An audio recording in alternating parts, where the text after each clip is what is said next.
Riding on my bike helps me control my psych mind. Popping movies as I roll, whipping my bars, bro. Wait, you think I'm slow? Just wait until we go. Don't cause no trouble at the track, bro. Cause all I'm gonna do is pedal. Yeah, I'm waiting at the gate, no time to hesitate. It's all about holding your place.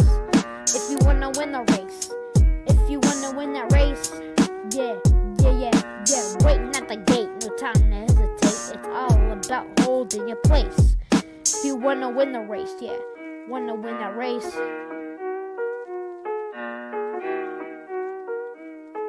Yeah. Taking a turn, staying low on the berm. I'll be pedaling to the max. Gonna go fast. Pump, I'm rumming up. Yeah. Riding on my bike, I'll be riding on my bike. It helps me control my psych mind. Yeah.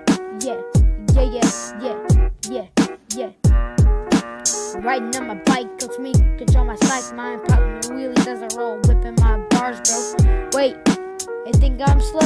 Just wait until we go. Don't cause me no trouble at the track, bro. Cause all I'm gonna do is pedal. Yeah. Waiting at the gate, no time to hesitate. It's all about holding your place. You wanna win the race. If you wanna win the race, I'm a BMX fool. BMX fool. Yeah. BMX fool. Pedal to the middle. Yeah. Pedal to the max. Yeah. I'm a BMX fool. All right, ladies and gentlemen, you have waited all week. Now it's time. Hold on tight. The All Things BMX Show is coming to you live from Hartland, Michigan. Melissa, Marie, Paul, Chris, and Justin are bringing another legendary BMX guest to the airwaves. Riders ready. Watch the lights. Oh, man. Welcome in. It is show 87. What's happening? How's it going, guys? Awesome. No, Paul, we're live right now. He's all full of energy there. We're live right now, buddy. I just cannot believe that. What's going on, And guys? Paul's back in studio. There he is. I just spent From about my- 7 hours in a meeting at work, so I'm like ready to rock. Yeah. Right, I'm just coming off my Did- my vacation. Did you get your TPS reports handled? My Yeah. no. No, let's just say it's going to be a lot of work. Some come horse next week. shit. I see you got a new T-shirt. Yes, I do. How was the trip? It was awesome. Always Had a great is. time. Vacation down in Sarasota. Got to race a BMX track down there. You raced Sarasota? Yep. Was your sphincter tighter in a snare drum the entire time you rode that Dude. track? I can tell you, it was a fun track to ride, but that first time around, drop down that gate, holy cow. Hold on, huh? Run that bitch at a national. It's scary. It was fun. Let's see. If you haven't been, gotta check it out. Thanks for everybody joining this evening. We are looking forward to having a great show this evening. Probably going to run long, so hope you guys all took a nap today. No? Nope. Sorry about your luck. Rest up. It is show 87, and it's Danger Zone. We got Bryan Dorsey here, the legend himself. And we want to say thanks for the opening song. It's provided by the Boogeyman himself. So if you guys haven't checked him out, he's a 12-year-old expert. And he's rapping. He's laying them beats down. He's laying those lyrics down. We're going to put the link in the chat so you can go and follow him on Spotify. He also has a YouTube channel and all the million So social you media. can get your own copy of the intro song. Eh? Very, yeah. Sweet. Yeah, great kid right there. As always, this evening's chat is brought to you by our friend Roxanne over at BMX Rocks Photography. Our showcase is brought to you by the good people over at Answer BMX. If you guys haven't done it, head over there, check them out. And our Newsmaker segment is brought to you by BMX Racing Forum. If you guys have some news, if you have some tips, tricks. I heard, allegedly a rumor, just the tip will be coming to the show and over to the BMX Racing Forum. So you guys stick around. Make sure you guys check that out. But again, if you got a race coming up, you got an event coming up or something like that, head over to the BMX Racing Forum and get it posted over there. Melissa's world famous trivia segment is brought to you by Ray's MTB, co-sponsored this evening by Detroit Velvet Smooths, jersey provider, Dye Job Apparel. No, not Hand Job Apparel, Dye Job Apparel. If you don't know, now you know. Paul, who is Giffy back missed his calling. in the studio. Yes, he is. What's up, Paul? Allegedly. There's I a don't know lot what's of people happening. wondering what the hell happened to you. I just took a hiatus. Well, you It was had a long BMX summer, duties, man. bro. On a BMX Yeah, vacation. it was- Dude. Yeah, You're running the track, if man. You want Running. to call that a BMX vacation? But no, it was. Man, I had a great summer. Dude, there was a whole bunch of cool things that happened, and just it was what it was. You got a shameless But I plug. am What back track? here? Shameless My plug. shameless plug. Richfield Park BMX. There you go. That's right. There you go. The premier Nice. racing facility in the state of Michigan. Oh, throwing daggers. All right. Wow. Well, we are At extremely least back. the newest sealed turns in the state of Michigan. How's that? There you go. Is that less egocentric? Well, we're happy to have you back, and Paul's brought to you by our good friends at the Hack Shack. If you guys need one of those fancy sprinting stands that the helicopter sets out behind me, make sure you check them out, and we're always posting their stuff daily. Our BMX birthday shout-outs are brought to you by On Two Wheels BMX. The show opener, you know who it's brought by. It's brought by that petting zoo that Gate 9 has over there. Billy, bringing us the show opener. Make sure you guys, if you need custom number plates or a jersey designed, or hell, if you need a thong design, because you're going to be dancing at a male review, Billy's done it before. He knows how to make That's them. Dye Job. Hit him up. He'll make it happen. That's not for you. Billy. Okay. So, again, thanks to Gate Interesting. 9 for the show opener. Chris, tell them where they can watch right. the show. And So, check out our live stream on Facebook. that ain't Twitter, what your goddamn notes YouTube, said. and Twitch. No, I'm not using the notes. You told me not to use notes. Oh, that backfired on you, Justin. Son of a bitch. He actually listened to you this time. Dude. Right, but he wanted him to read it this time, one last time. All right, so here's what it says. Mega Design Group sponsors our live stream. What's the next Next line line? say? Next line says, I don't understand, but okay. Dye Job Apparel is the Stevie Nicks of podcasts. Awesome. So if you want to, I don't know what that means, but doesn't matter. You want to listen to the show, go to podcast and listen to it. anywhere you download podcasts, We're everywhere. you can get. Do you know who Stevie Nicks is? Yes, I do. What's the Okay. lead, what band was she in? What? What band was she Well, in? you gave it away that it's a she, first off. Well, I know it's a she. She was with Fleetwood Mac. All right. There you go. Yay. All right. You win So, absolutely nothing. Stevie Nicks a podcast. Hey, do I get a prize pack? Yeah. Yeah, you get to sit here. Yeah. All right, I'll take Good it. stuff. All right, it's cool. All right. All right. Getting packed, So all right. yeah, so live stream, like, share, all that fun stuff. Have you that's- tried the Alexa thing yet? No, just go. Hey Alexa, play All Things BMX Show. And it will. No, yeah, Probably is it- turned it on upstairs. By the way. Totally probably did too, by the way. that'd be funny. Before we bring Bryan on the show, we're going to visit our friends over at the Pro Experience Camp. They got an exclusive pre-Grands BMX training camp. So we're going to go check them out. And when we come back, we're going to be welcoming Bryan into the show. You guys stick around. Don't go anywhere.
And we are back. And we want to say welcome, Bryan.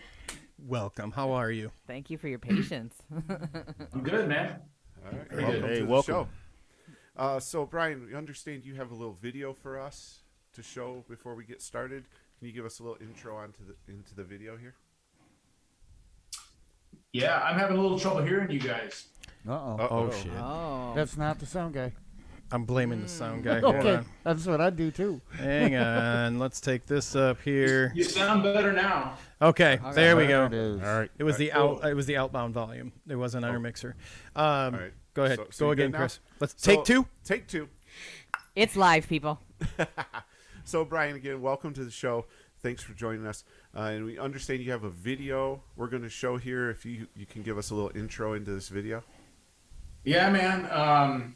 We were going to do a, believe it or not, a Danger Snacks documentary. And I brought the filmmaker into the Danger Snacks kitchen and showed him how I made candy. And I was telling him all about my mom. And he was like, dude, I think I want to do a film about your mom. And I was all, yeah. And he had some great ideas. Dave Cassell, man, I gotta give it up to him. He really turned it into some magic. So Yeah, it's amazing.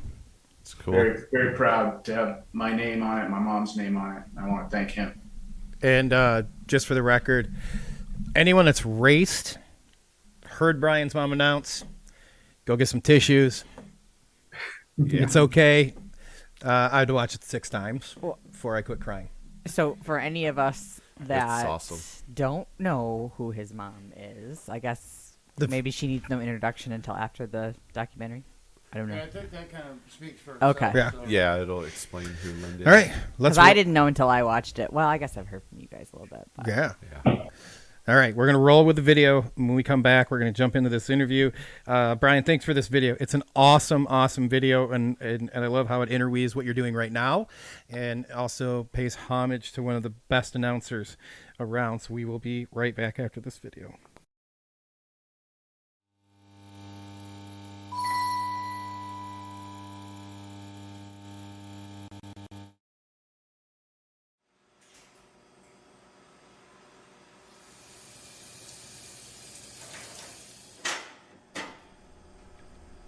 I always wanted to be a chef, but I'm not totally sure when that happened.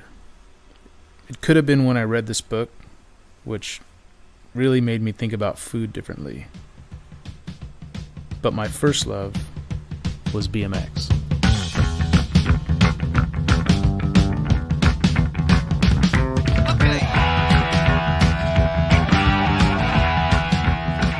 I was never really good at skateboarding. I tended to spend my time pinstriping and making custom graphics on my boards, more so than riding. One day I wandered into a local bike shop.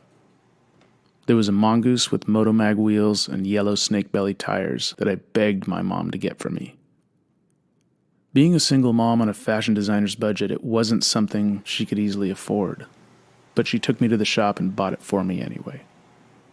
On our way out, the bike shop guy told us about local BMX races. There was a track in Monrovia and another in Azusa. I was excited. I'd found my thing. I was ready. Now I just had to develop the skills. Over the next year, I really started to get into BMX. My mom was into it too. She started helping out scoring races and pretty quickly gravitated toward what turned out to be her true calling. Who knew that she had this untapped talent to call a race, as if she'd been doing it all her life? Down the hill they come, first round of pros coming at you. Ellis, the big nose out there. He knows how to say goodbye in style. Gary Ellis is your leader going into round 1. Here they come. It became evident that she would become just as much of a star in the BMX world as the competitors whose names she was calling on the mic. A mighty force on the mic, a woman who clearly knows her stuff, the incomparable Linda Dorsey. I think it's really good to learn just how far you can push yourself. And if you can do it on a bicycle, you can do it in school. You can do it with your family. You can do it with your friends. You just kind of come in touch with what you're capable of doing. This guy's from New York, and today he won all 3 of his superclass motos. He rides for Cannondale World Force Racing, which is one of the big teams out on the BMX tour.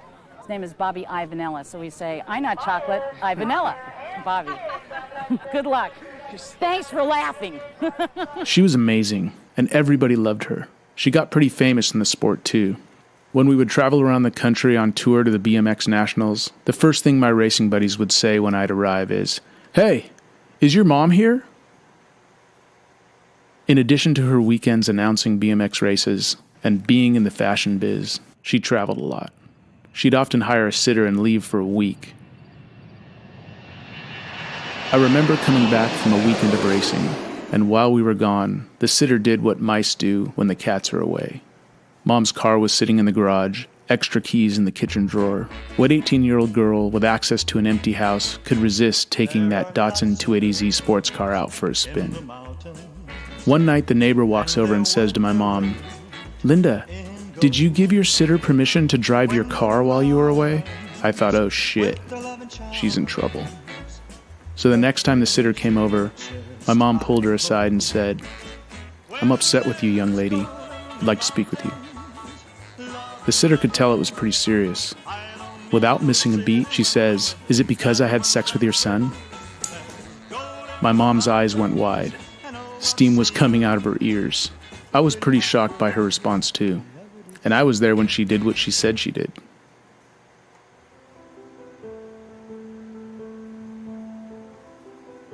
When my mom first got the news that she had colon cancer, she was pretty shocked. We were both pretty shocked. She had symptoms that were showing up prior, but she wasn't one to succumb. She was a survivor. I never really thought about my mom's mortality. She was such a strong figure, not just in my life, but also in the minds of all those BMX racers out there whose passion she'd provided the soundtrack to for so many years. She kept the seriousness of her cancer quiet, because I guess she didn't want to bring anyone's spirit down, and I think she didn't want to admit that something she loved so much could actually come to an end. In BMX, it's about being in the moment, competing, staying positive. She was all of that. Even when she started to lose her hair from the chemo and was feeling weak, she would never hesitate to make those around her smile and remain optimistic. She announced all the way up until 3 months before she no longer had the strength to continue. I cared for her at home. I remember the day she really started to fade. All I could think to do is put on her favorite movie, Young Frankenstein.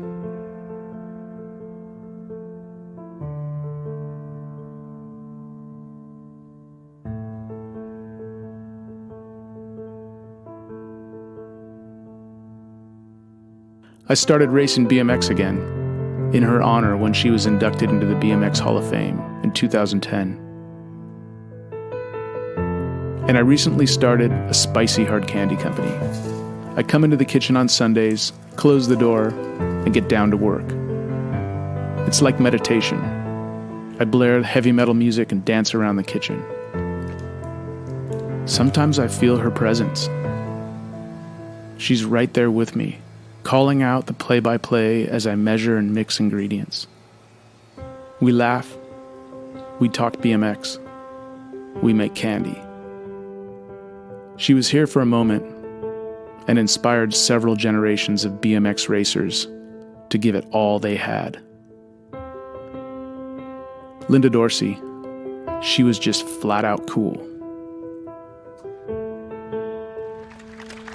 This morning I'm going to do a little bit of something unusual. I really didn't even have a chance to say anything to the tailors and the sounders, but I think that it's in great spirit of bicycle motocross that we donate today's race to our world grand champions, finishing up in Holland, hopefully the international #1 team, the US of A. Can I ask you all, please, to stand for the national anthem as we watch the teams file their colors.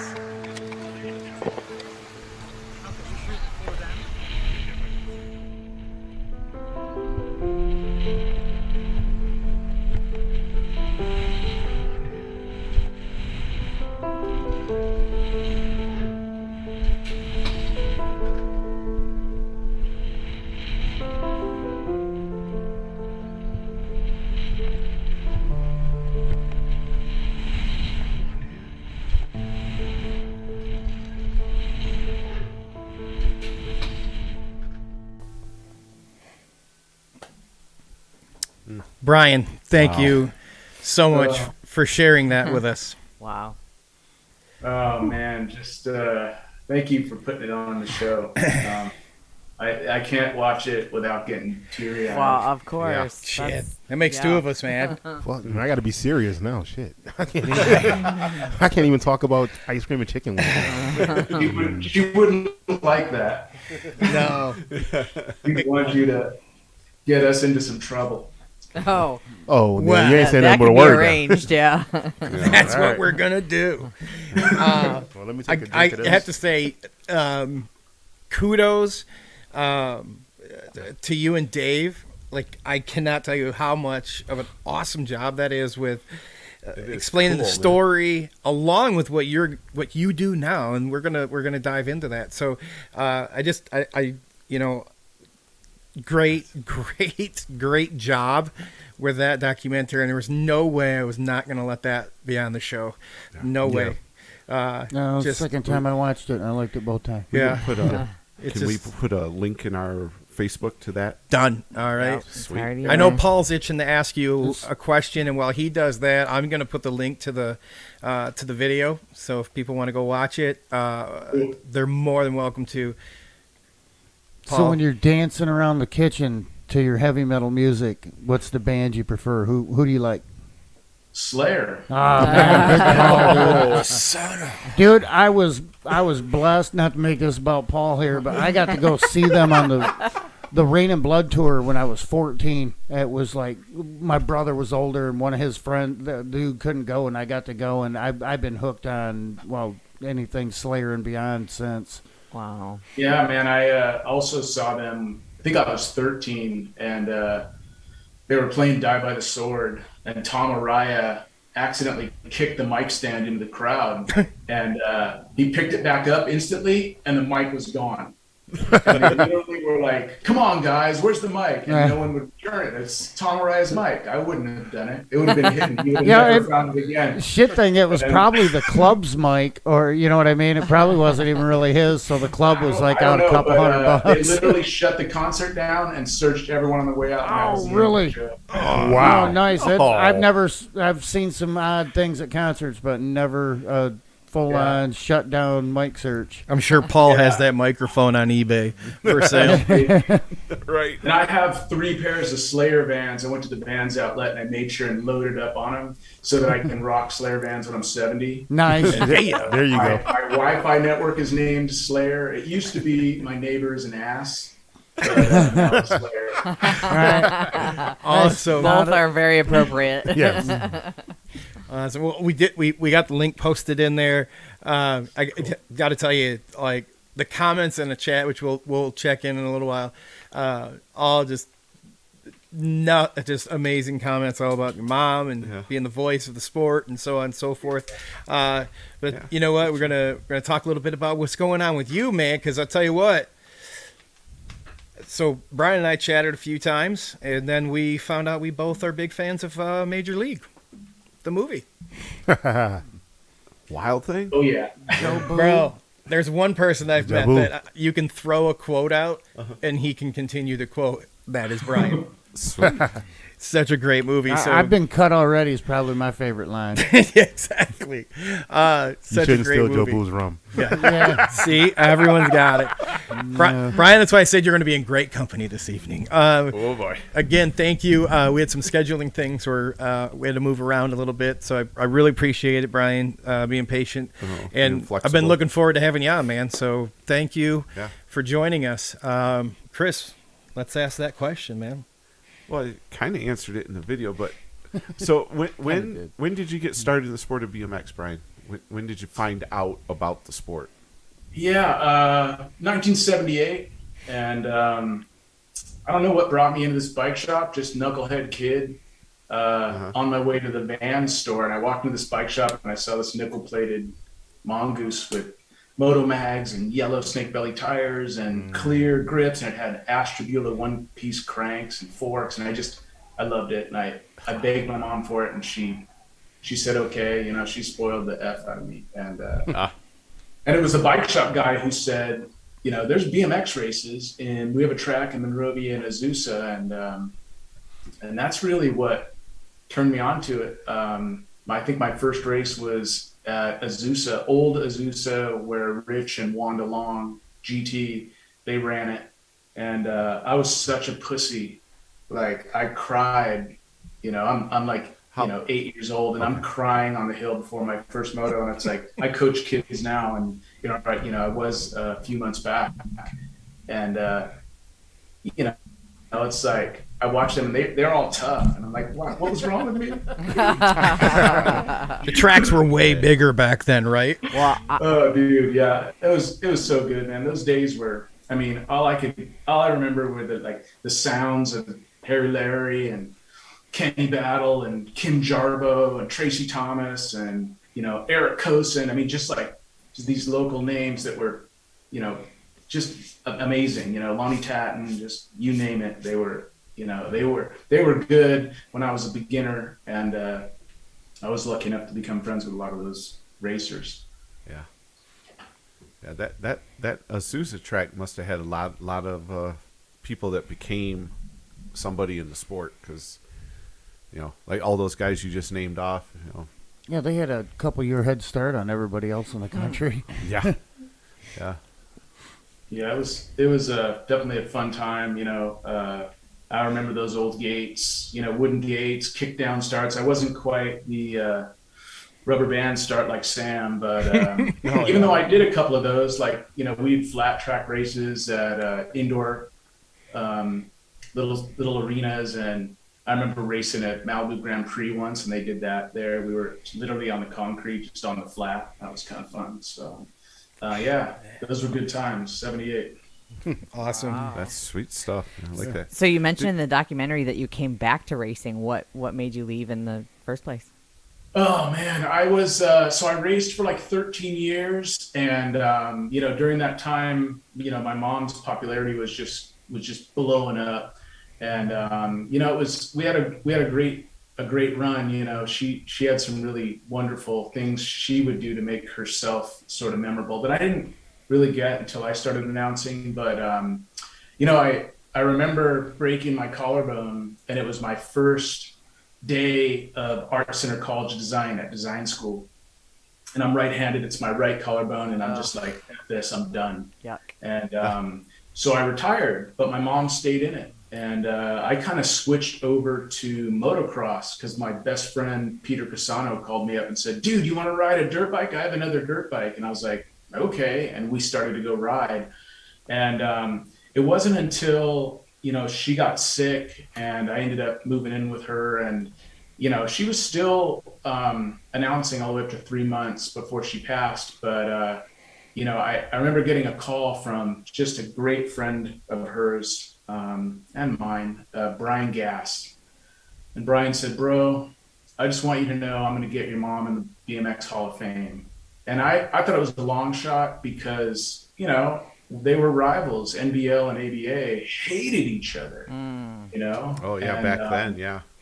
And so, fucker did it, and I was like, I couldn't believe it. I mean, and ABA, before they switched to USA BMX, they were cool enough to fly Roger Plasquette, her partner in crime, out to give the opener. And I was still able to give a speech, but I just thought that was the coolest thing ever. And it wasn't until I'm at Chula Vista and I'm watching Barry Nilsson huck a triple into the second turn and get way more momentum than Goodall that's out front and make the pass for the win. And of course, what is my brain telling me? I can beat these fuckers.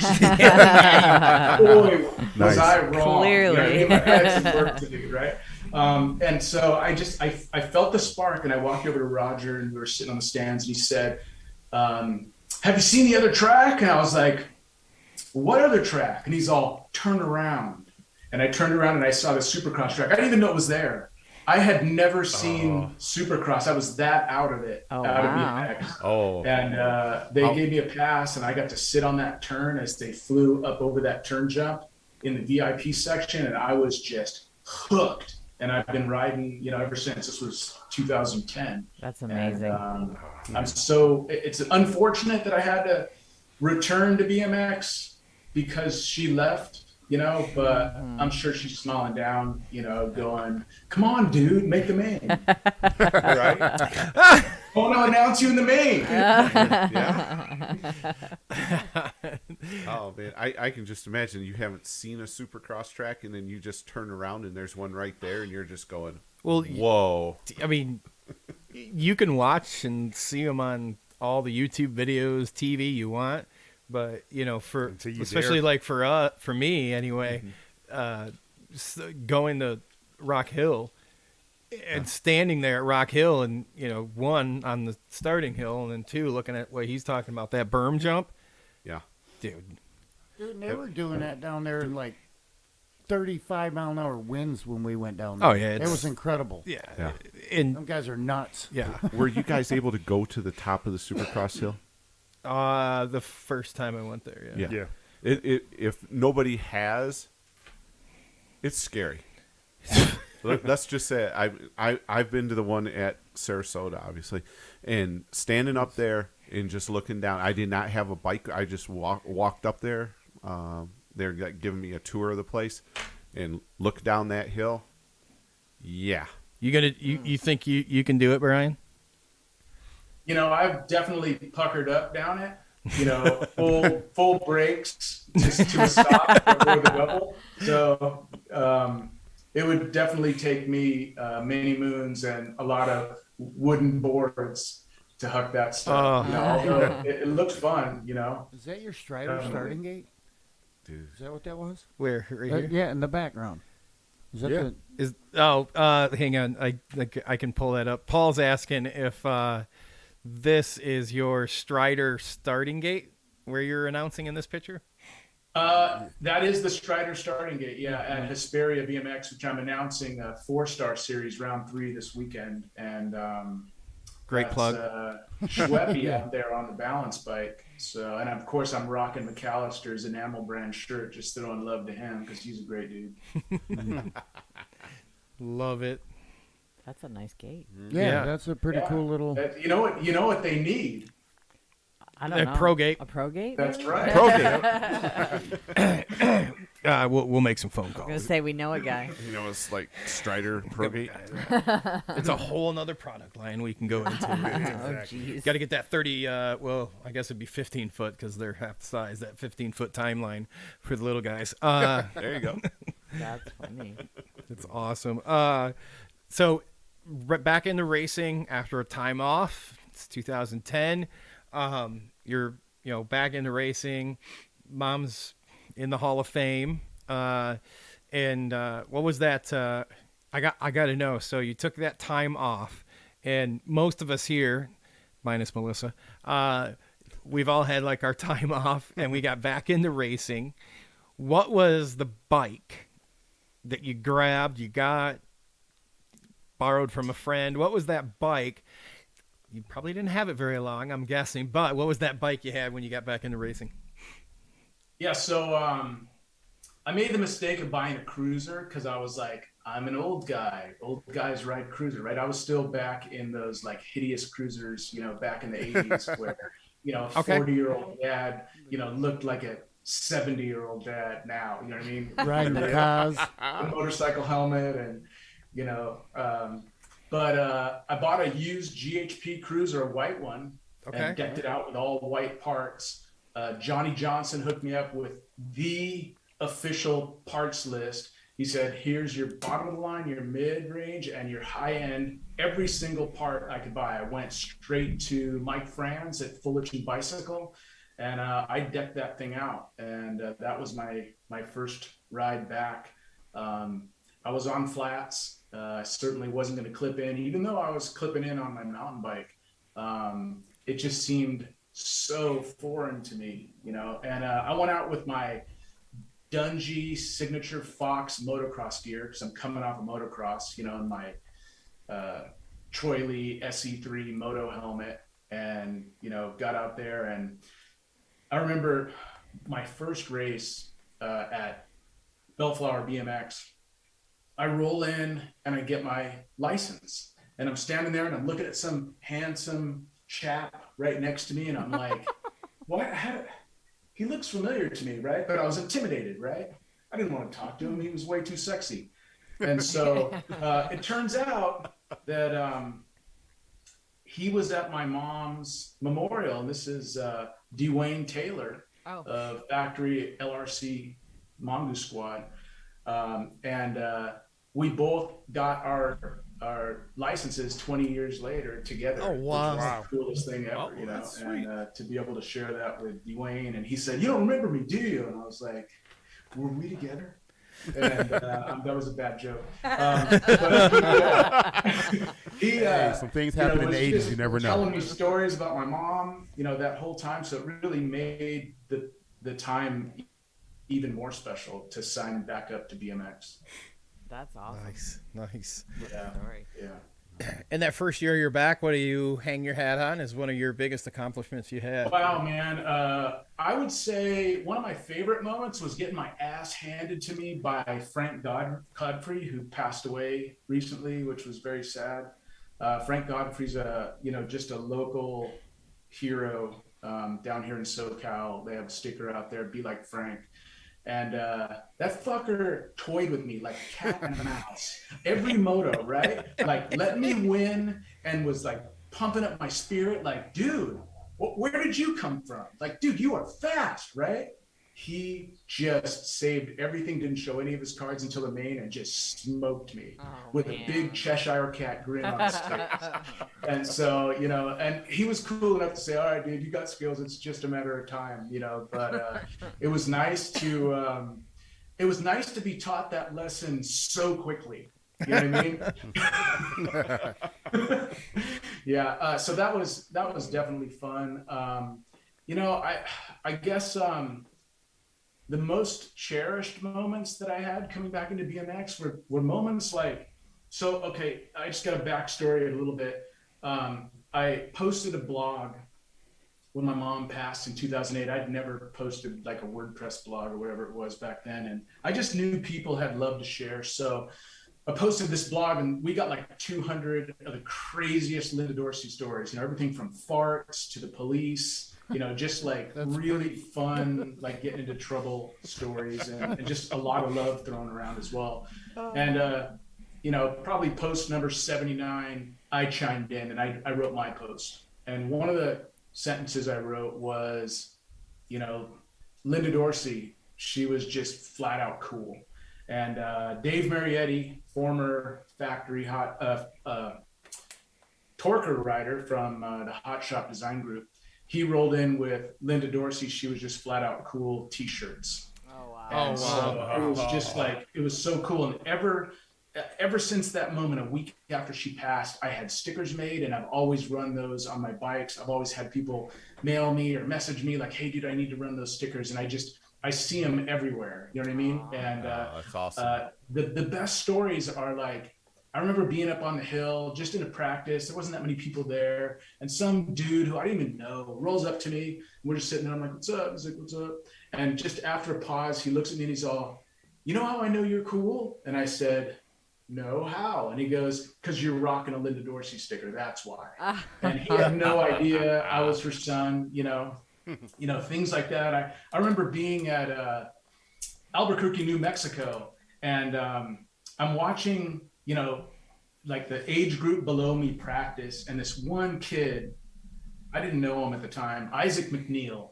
Isaac McNeil looks at me and says, "Hey dude, come here," through the fence. And he goes, "Are you related to Linda Dorsey?" And I go, "Yeah." And he's all, "Stay right there." And he literally ran in his clip, put his bike down, ran in his clip shoes all the way around the fence, came over to me and just threw his arms around me and just hugged me. And he's all, "Dude, I loved your mom so much." And it just never stopped, you know. Las Vegas at the Nationals, I'm in the tunnel, and some crazy dude with full kit on with goggles, I have no idea who it is, just bear hugs me. Dude, just good to see you. And I didn't realize it until I saw him 3 hours later walking around in the stands. It was Tracer Finn, you know what I mean? And I was like, "Dude, okay, now I know who dry humped me in staging." So, And he totally would. Yeah, Tracer's a good dude. It's things like that you know, I got to tell you, I just, you know, I loved my mom, and she was certainly special, maybe a little embarrassing at times, especially as a young man. when she'd like strike up a conversation with a bum going by, the balcony or the outdoor terrace at a restaurant. And I'd just be like, Mom, why are you talking to this guy, right? And she's just like, you used to race. And they'd have this rad conversation. Like she just loved and just, man, just attracted everybody. It was just, her skill set was insane. Now, I know I've listened to you announce, and I can tell that bug bit you also. So, I want to make sure that credit's given where credit's due. Yourself and your mom have been inspirational to a lot of people. When I raced when your mom was announcing, and I took a hiatus myself. And when I come back, I was like, wait a minute. Who's this guy with the same last name as her? I might not have went as far as dry humping you as Tracer, but, might have grabbed your ass or something like that. But, just because I got a one-up Tracer, he's such a good guy. But I was like, wow, that's cool, man, because, he's doing it. And I was timid to jump back behind the microphone after being out for so long. And it was refreshing to see, like, you took... and jumped back into the sport racing after a long time off and got back into announcing. So like the names still carrying on. And I can tell you there's so many, and you were part of Paul's birthday show when he turned 100, of, the guest announcers that we had on. And, is that what this is? Yeah, it's 100 backwards. There you go. 109. There you go. He's 109. That's awesome. So like, it's really rad that you're carrying that on, but just yourself alone, you deserve a lot of credit, man. You do a great job announcing. Obviously you had someone that groomed you and taught you very well, but besides your mom, who are some of the announcers that you've listened to, that you've kind of borrowed from, that have influenced you with your announcing? Yeah, I mean, how could I not say Redmond isn't like the big dog? You know what I mean? Like just the stuff he can pull out of his ass, even the volume, you know what I mean? He just goes from 0 to 100, you know what I mean? In like half a second, and the whole crowd just lights up. I got a chance to announce his state race a month ago, and or maybe a little longer, and just such an honor to be able to have him ask me to announce his race, and be sitting up in the tower with him, breaking it down for me, so Redmond was definitely the like most inspirational announcer. But it was really hard for me to look past my mom because she was just crazy, dude. Pink cowboy hat and cowboy boots, at the track, and the shenanigans that, they would do, her having to like pee in a cup, up in the tower because she just couldn't take a break, and just all the weird, white pants stories, where it was like the red mouthwash spray, they'd be secretly spraying up Roger Plaskett's ass so he takes a flight home looking like he's, it's that time of the month, just crazy shenanigans. So it's like, wow. I had to, really sort of sit back in awe because she was running at such a quick pace. I mean, she was all up my ass every race saying, I need a mixtape. I need whatever you're listening to right now. And I'd mix it up and give her that cassette, and she would rock that. She'd go to South Park or wherever and put that Rage Against the Machine or whatever it was that I was listening to, Soundgarden. And I think the kids were just like, man, why am I enjoying this race? It wasn't just because her announcing was amazing. It was because she knew how to speak their language, with pulling every trick in the book, you know what I mean? And that's what you got to do as an announcer. You have to go out there and mingle with the fans and dig and find that gossip, and yeah, she crossed the line probably way too many times, like using what she knew, you know what I mean, to connect. But sometimes she probably shouldn't have shared it.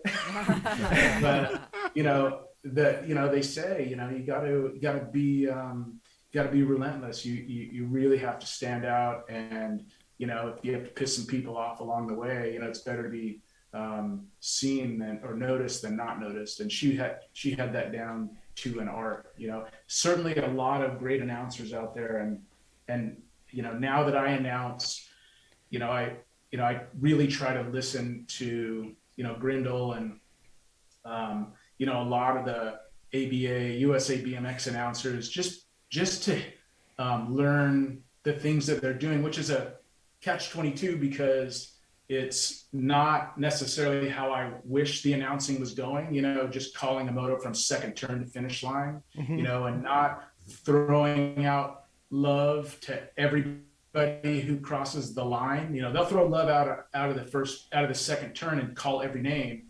But, you know, if third and fourth are battling to the line like crazy, like I want to be able to throw that love out and call that action as it happens. But, you know, when you're doing a national, it's the rule of thumb is typically don't announce anyone who didn't qualify so you don't confuse anybody, you know? Right. So my mom was a master at the art of confusion. So I think that's why people love her. Well, back in those days in the NBL, the announcer also wasn't a scorer, so I can totally understand too. Oh, which is another thing. Woo, you know, like, that is a rough thing to do, even for a local or a state. Like if you're tapped to be like, hey man, can you help? It's like, look, I can barely read these names fast enough. Yeah. I can't even imagine like the guys there at the Nationals, you know, and you know, we listen to them all, and the whole gang, they do a bang up job. They're just awesome at what they do on it. And on top of, you know, doing the announcing, reading the names, proper pronunciation as best they can, then they're scoring at the same time. So like, kudos to them. Like not just good. Marking transfers or scoring. Mains, they're so good. They're scoring and they're being interrupted, saying you need to call back this person for actions in the first place, which means great point. To be a dick right now. Be a dick. Ruin some Justin, kid's weekend. Come back here. You didn't make it. Justin, you had a 30-foot infringement. And it's like, it wasn't me. It wasn't me. Exactly. The only thing I compare that to is if anyone's ever like worked in, look, whatever it is, what it is. You worked in one of those establishments where there's an elevated stage and some poles that go up and down. Actually getting ready to go back to work. He's got to get to the grounds. You got people yelling at you in your ear saying this thing, you're announcing that thing, and you got somebody else in this ear, and then you're like, hey, by the way, make sure you tell some the dude that owns the red F-150 out front, his headlights are on, and all at the same time trying to keep all that going straight. It's just a crazy thing, and they do a bang up job. Who's the favorite person that you've had the opportunity to announce with? Favorite person, maybe you did it like you split motos, or they took a moto, you took a moto, or however, like your favorite person. Oh man, well, I've actually only shared announcing, you know, like first half, second half of the race with Stan Horton at the California State Championships last year, which was epic because, you know, I was nervous to do it. I'd never done it before. And when he suggested it, I was like, you know what, Dorsey, like send it, like you got to do it. Let's just try it. And we had people coming up to us after just going, that was the best announcing we've heard in a long time, which was really nice to hear. As far as, like you made me think of like who I have announced, you know, and we did a thing where, Billy Griggs showed up at the Dorsey Cup one year, not long ago. And the Dorsey Cup is a annual race, that 4-star series, you know, run by Mary and Jim Garcia and lots of wonderful volunteers. Roy Ball's involved. They do this, you know, series, which is NBL style, 3 motos. It's so legit. Can't wait to announce it this weekend. And Griggs shows up in his, like, I don't even know what, it was an 80s, his original Haro gear. And, you know, he's like ripped and super sexy right now, right? So all that shit still fits him. And he has all his old bikes, and he rolled up with his bike and his full Haro kit, open face helmet, and gave me a little idea. He's all, dude, I want you to announce in the parade lap, have me go and do a moto, and I want you to announce it exactly like your mom did. And we had like a 5-minute discussion. He explained to me all the little nuances that he remembers back in the day. And I got to announce that and it happened so fast. And I didn't realize how profound that actually was until it was over. And, you know, things like that, you know, Hall of Fame BMXers, you know, sort of giving me the opportunity to go back in time, you know, it's just amazing. You know, that's really cool. You know, ever plan for something like that. No. Yeah. Wow, nice. No, we've had Billy on. He's a good dude, man. Yeah, he's you know, you talked about grabbing asses. Like, if I get my ass grabbed in staging, it's Griggs. I was watching his deadlifting videos the other day. Oh Jesus! What is he out there? like, is he deadlifting 2 Honda Civics now? Check out his We Instagram. started lifting You don't do together. the Rick Carter garbage cans? Yeah, no, Dude, what is 8 plates? A lot. A lot. Yeah. I'm really But slow with math right now. Go check out his Instagram page because he breaks it down. It's pretty insane. Yeah. Brian, I'm he, jealous now, man. I think that he, I know he's pulling like 450. I think, And, I think I he wanna did say that he once or squatted twice. 4 Yeah. recently. Yep. He sent me the video, and like, he doesn't fuck around. Like, his chains and a lot of his fittings on his whole setup is machined and created and designed at Razor.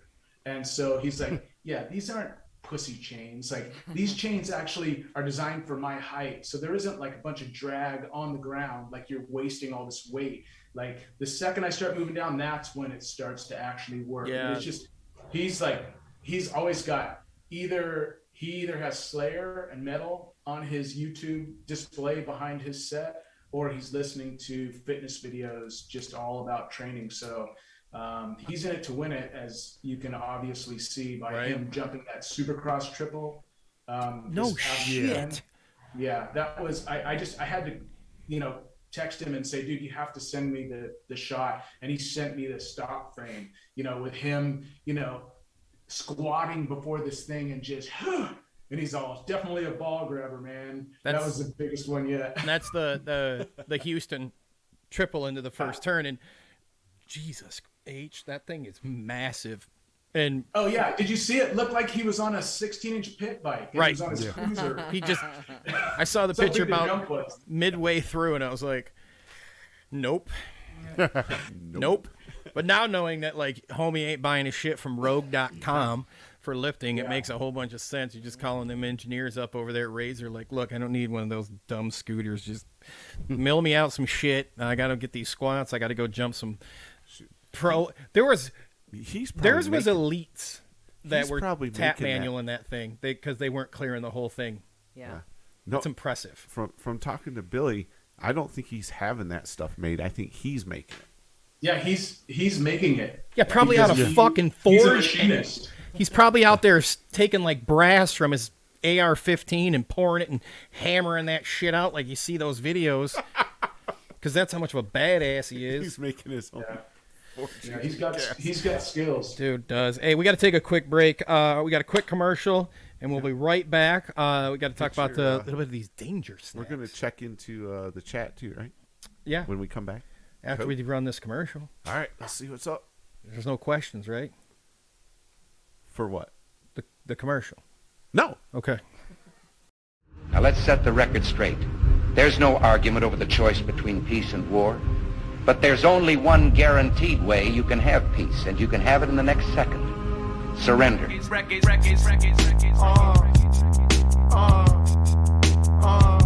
1, 2.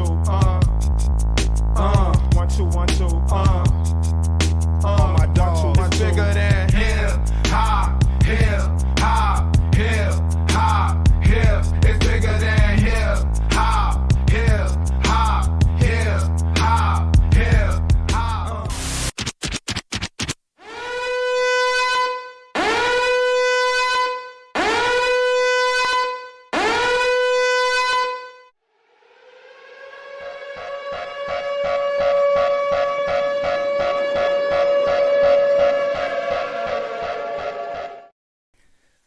Well, here's what I'm going to tell you. Grab your asses, hold your balls, go squat some plates, do some leg presses, because the syndicate's going to be taking over in 2022. That's all I got. All right. That was it, man. Look, I was contracted to make a commercial. They said, make that shit. What was it, Melissa? Elusive. Elusive. Make it elusive. It was perfectly twisted. Yes. There you go. Thank you. Is that the Perfectly twisted. the definition of elusive? So, hey, can I steal a Linda Dorsey line? I don't know. Why are you asking me? Ask Brian. So Cindy gets taken off like a prom dress. Oh, I like it, man. See, that's Linda Dorsey style. You know, prom dress.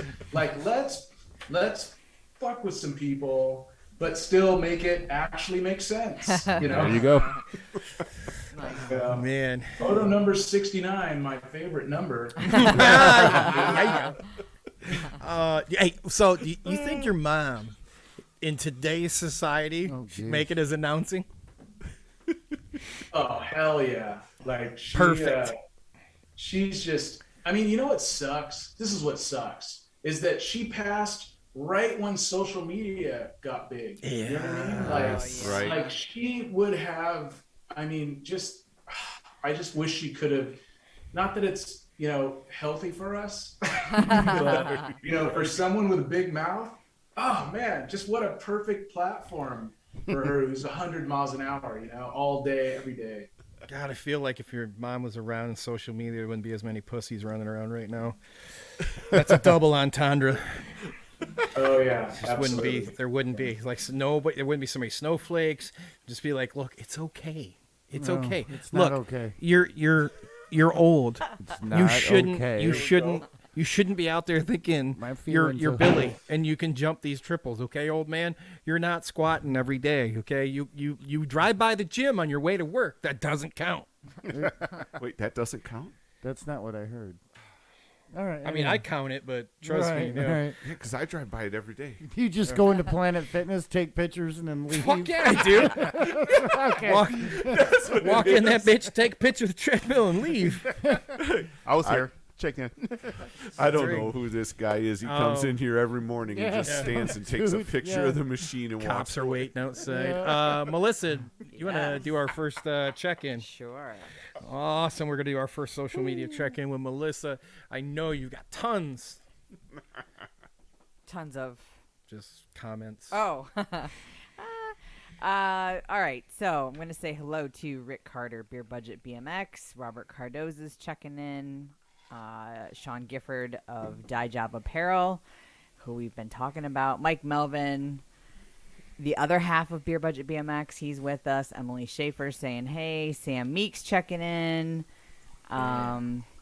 Billy with Gate 9 number plates also checking in. Says he's retired from jerseys. Horse shit. You just made... Dude, he just made that was the last one. No, it's not. That's why he says he's retired. No, You got one more. You got one more. Stuff going on. Brian, if you need jerseys, Billy from Gate 9's your guy. He's the man. Danger Snacks jerseys. Torrin Cotterell says, hey, fellas. Holy shit. Torrin's on there? God damn, he's hanging out tonight. All right. Rob Freight Train. Peasley. Spartans won. He's happy. Yeah, right. Says, get rad. Mr. Mighty Mo, Moses Tillman is checking in. Says, greetings to the other Zoo crew members. Hey. Watch the waves. Anna Beer also says, hey, what's up? That would be Chris. Anna. She your youngest or oldest? Oldest, okay. Yep. Rick says danger snacks equals dude wipes. That's way inside joke.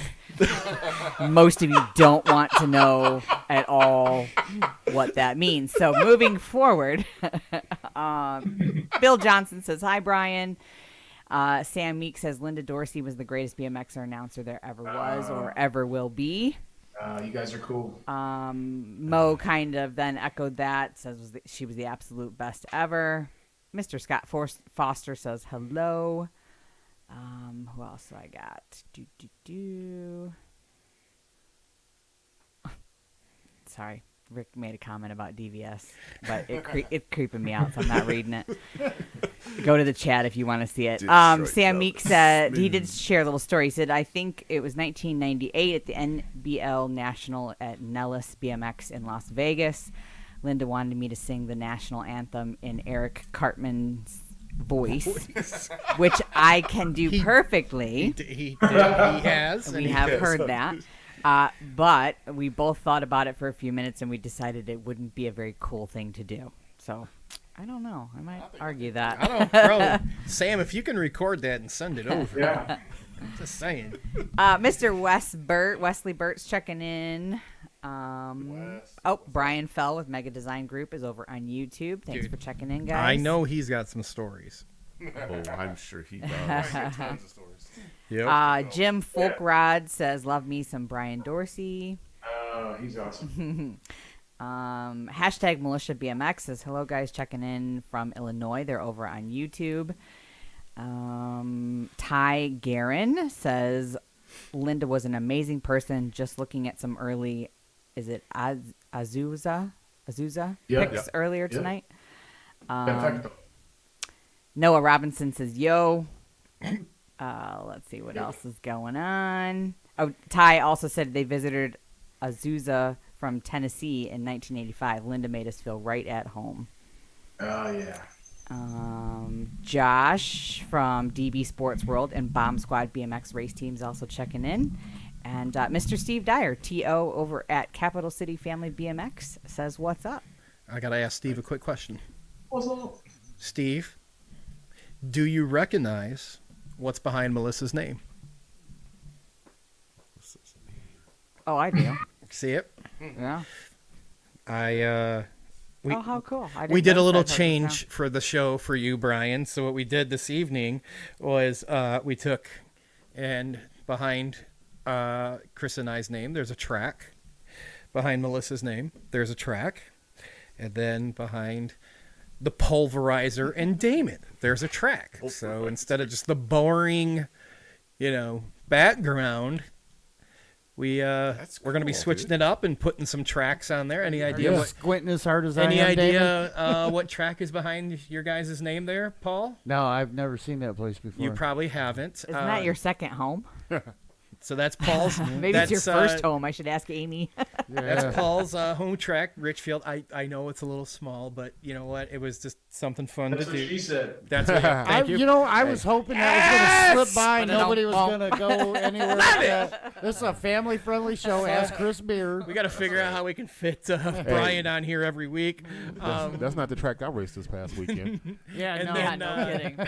And we've got Cape Coral, and then behind it right here is that's Capital City, and that's Steve's track. So the Drag King. If you so look, if you are involved in a track, please send us the picture. Chris, where do they send the picture to? All Things BMX Show. Oh, jeez. Let me try it again. Man. If you've got a picture of your track, where do you send it to? Info at allthingsbmxshow.com. All right. That's right. Man, I still got the old one in my head. You do. Chris is still on vacation. He still is. Yeah, I'm still in Sarasota. Brian, we were talking about the announcing, and going to shift gears up a little bit, and I want to talk a little bit about, before we get into your coaching, the danger snacks. Like, let everybody know what these are, how they get them, how they order them, what they are, and how you come about with them. As I said, how did it come about? Yeah.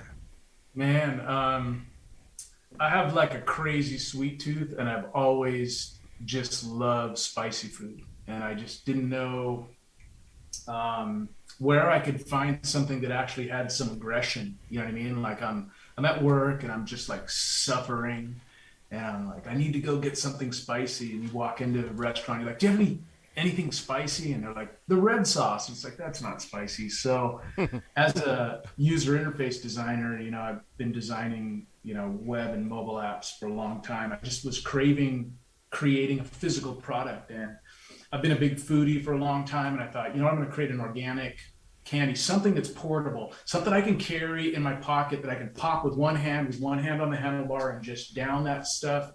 And I ended up creating Danger Snacks. And I was making it Breaking Bad style to start, shards of I love it. Yeah.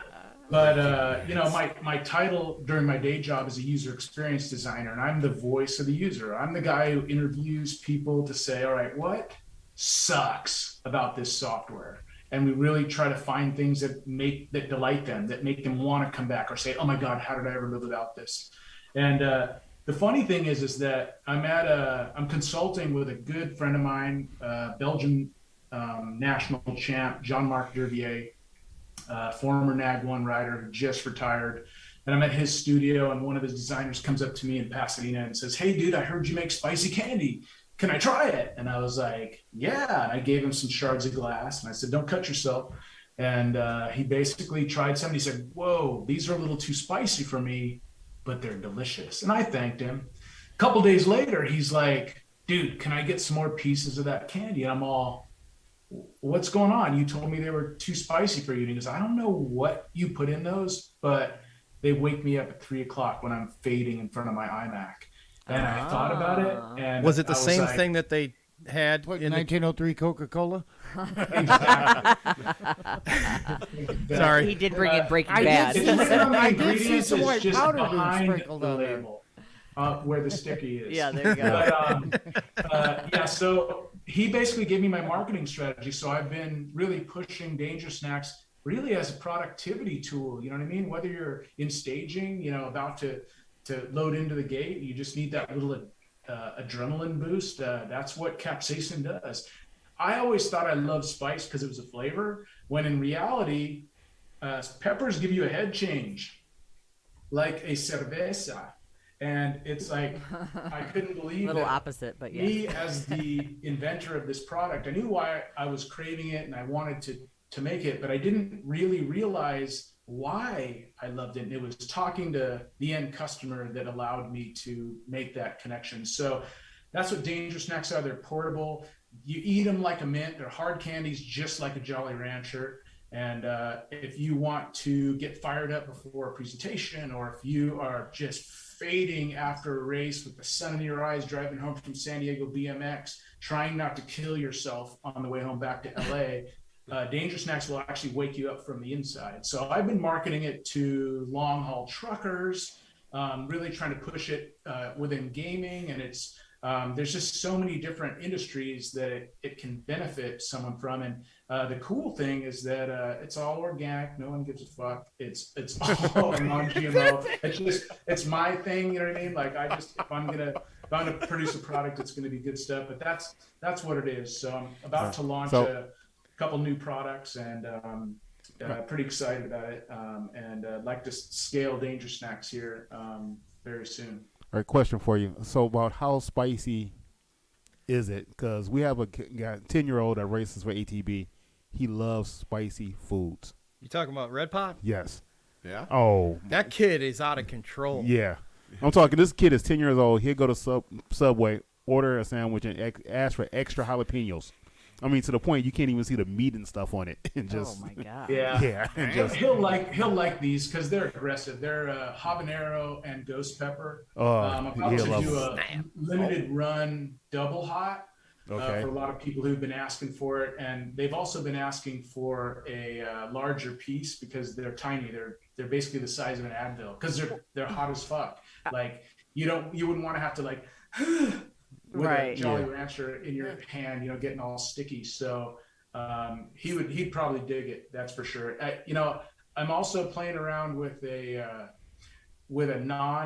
not so spicy version because I have a lot of people who are like, oh yeah, no, I can't try it. So I'm looking to create a limited edition of a new flavor that's limited spice called Candy Ass, just for those types. Hey, I'll take it. I'll take it. So Brian, when it starts hot and it stays hot the whole time, there's no sometimes those candies will finish kind of cool or they'll start off cool, but it has a really good balance. It starts sweet and gets hot in the middle, and then it ends sweet. So kind of like a potato chip, like at the end you want another one. But the best part about Danger Snacks is that it's dangerous. You know what I mean? Like people are like, is it hot? Like they're scared. You know what I mean? Like, is this chick crazy? Right. Should I date her?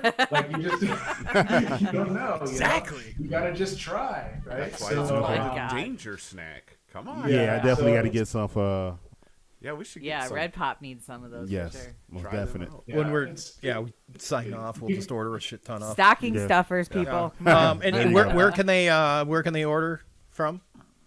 Dangersnacks.com.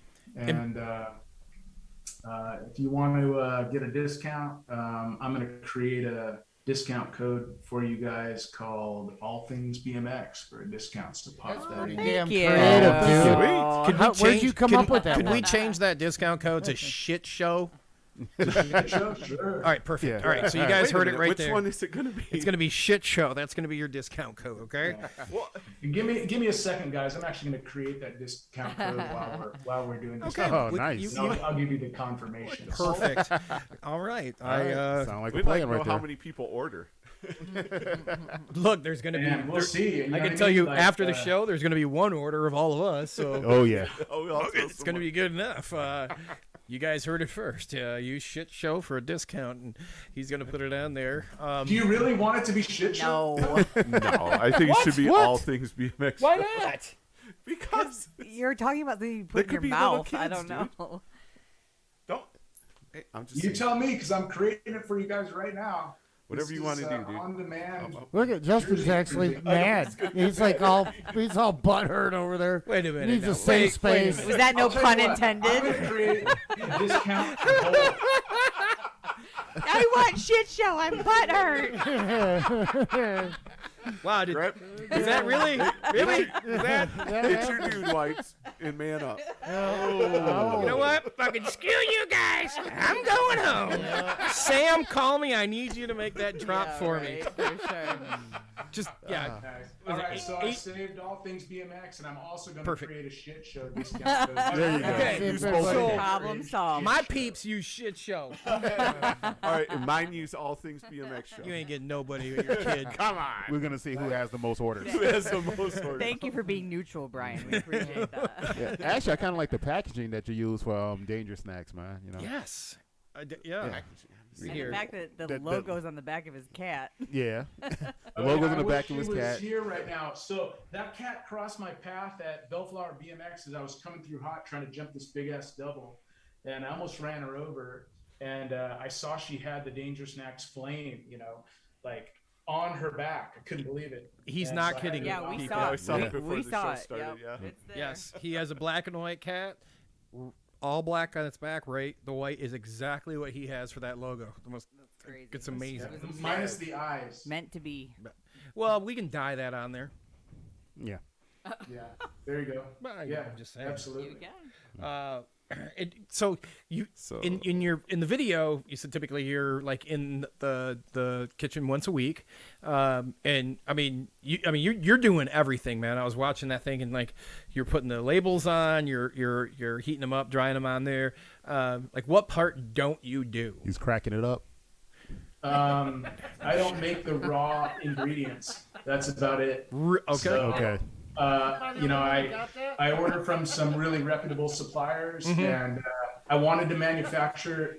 I mean, listen, the reality is I'm a small business, and for me to have a co-packer, you have to produce 500 pounds of candy. That's a shitload of Danger Snack. Yeah. It's like, you know what I mean? Like, I didn't even know if it was going to take off or not. Wow. So I decided, do I spend $20K on 500 pounds of candy that's going to end up just, going to waste? Or do I spend $10K on a candy making machine and learn how to master the confectionery arts?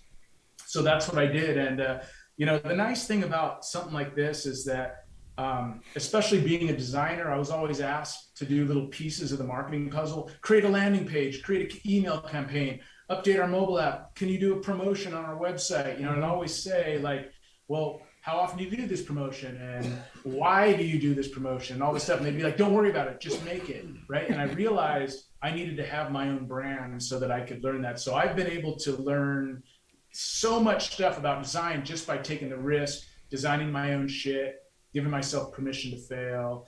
And, the nice thing is that if I want to use the F word on the site, I can. Yeah. There you go. All right. So when you do one of those molds, how much weight is like one of those little things? Because obviously we seen what you had to do to produce one blob. So how much is that blob? Oh man, good question. So Those are about 4 pounds. in one small batch, it's In about in fairness, Paul understands the metric system. a blob. It's about when I make a small batch of candy, it's usually about 300 units. 300 products, which it's not a lot. As far as when I scale, I'm going to have to invest in some different machinery or sort of rethink it all. But what's nice is that I have a very niche sort of minimum viable audience, and Danger Snacks is not for everybody. So I like the fact that it's all handmade and I can create it myself. I can control the ingredients. When I was talking to people who said, yeah, we can make it for you, they were like, why don't we use this shitty ingredients because it's way cheaper and we already have vats of it in the back. And I was just all, next. Right. No, that's not my vision. You got to align yourself with people who have the same core values as you, or there'll never be any respect or trust ever. Yeah, I like nice. it. That makes for sure perfect sense. When you're typically when you go into the kitchen, like, what's your normal output, or what is it you typically make? Like, is it in pounds? Is it like blobs, units, blobs, or whatever? Like kilos. Like what is it that you knock out? In the time you're in the kitchen. Yeah. So my I'm like trucking to do 4 batches per day on a cook day. So that's 1,200 units, which is nice because it's still a low enough number because not only do I have to actually cook the candy, which is, it's like pastry making. It's, it's science. Like you have to get the ratios right. The humidity has to be right. It's crazy to, whether to get hard crack candy to actually be hard and crack. And so what's nice is that having it under 1,000, I can still do all the packaging and that sort of stuff. Wait till you guys see my new packaging. It's just so good. Like I'm going for a crazy look. It's either gonna make me or break me. I think you guys are gonna dig it. All right. And when you said 1,200, so when we were watching the video at the beginning of the show, is that like when you broke it up and you shaked it and you were pouring it in those little tubes? Is it 1,200 of those, like little itty bitty units? Yeah, like 1,200 of the tubes. Okay. Is, 1,200 of the tubes. That's a lot. Yeah, where I'm cranking it. Yeah. Okay. And each tube has 30 plus pieces in it. Plus, I have bits and pieces that are left over from the manufacturing process that I keep for my own stash, and it's you're not supposed to get high on your own supply. Oh shit! But I've had like one of my best customers, Jason Klein. He cooks with it. You know what I mean? So like he grinds it up and he's like using it in marinades and all kinds of stuff. So he's got my juices flowing as far as like different product ideas, Danger Dust for cocktails or for ice creams. I'm working on lollipop. Dude, you could all kinds of weird. Okay. Toss that shit on a steak or something. Okay. Now the important question is, all right. So you in the kitchen making all this stuff up. Yeah. What sound system are you banging? Are you playing your music through in the kitchen? Important stuff here. Yeah, this is important stuff for me. Right. I mean, if you're in there rocking out like that, man, you got to have a quality sound system in there.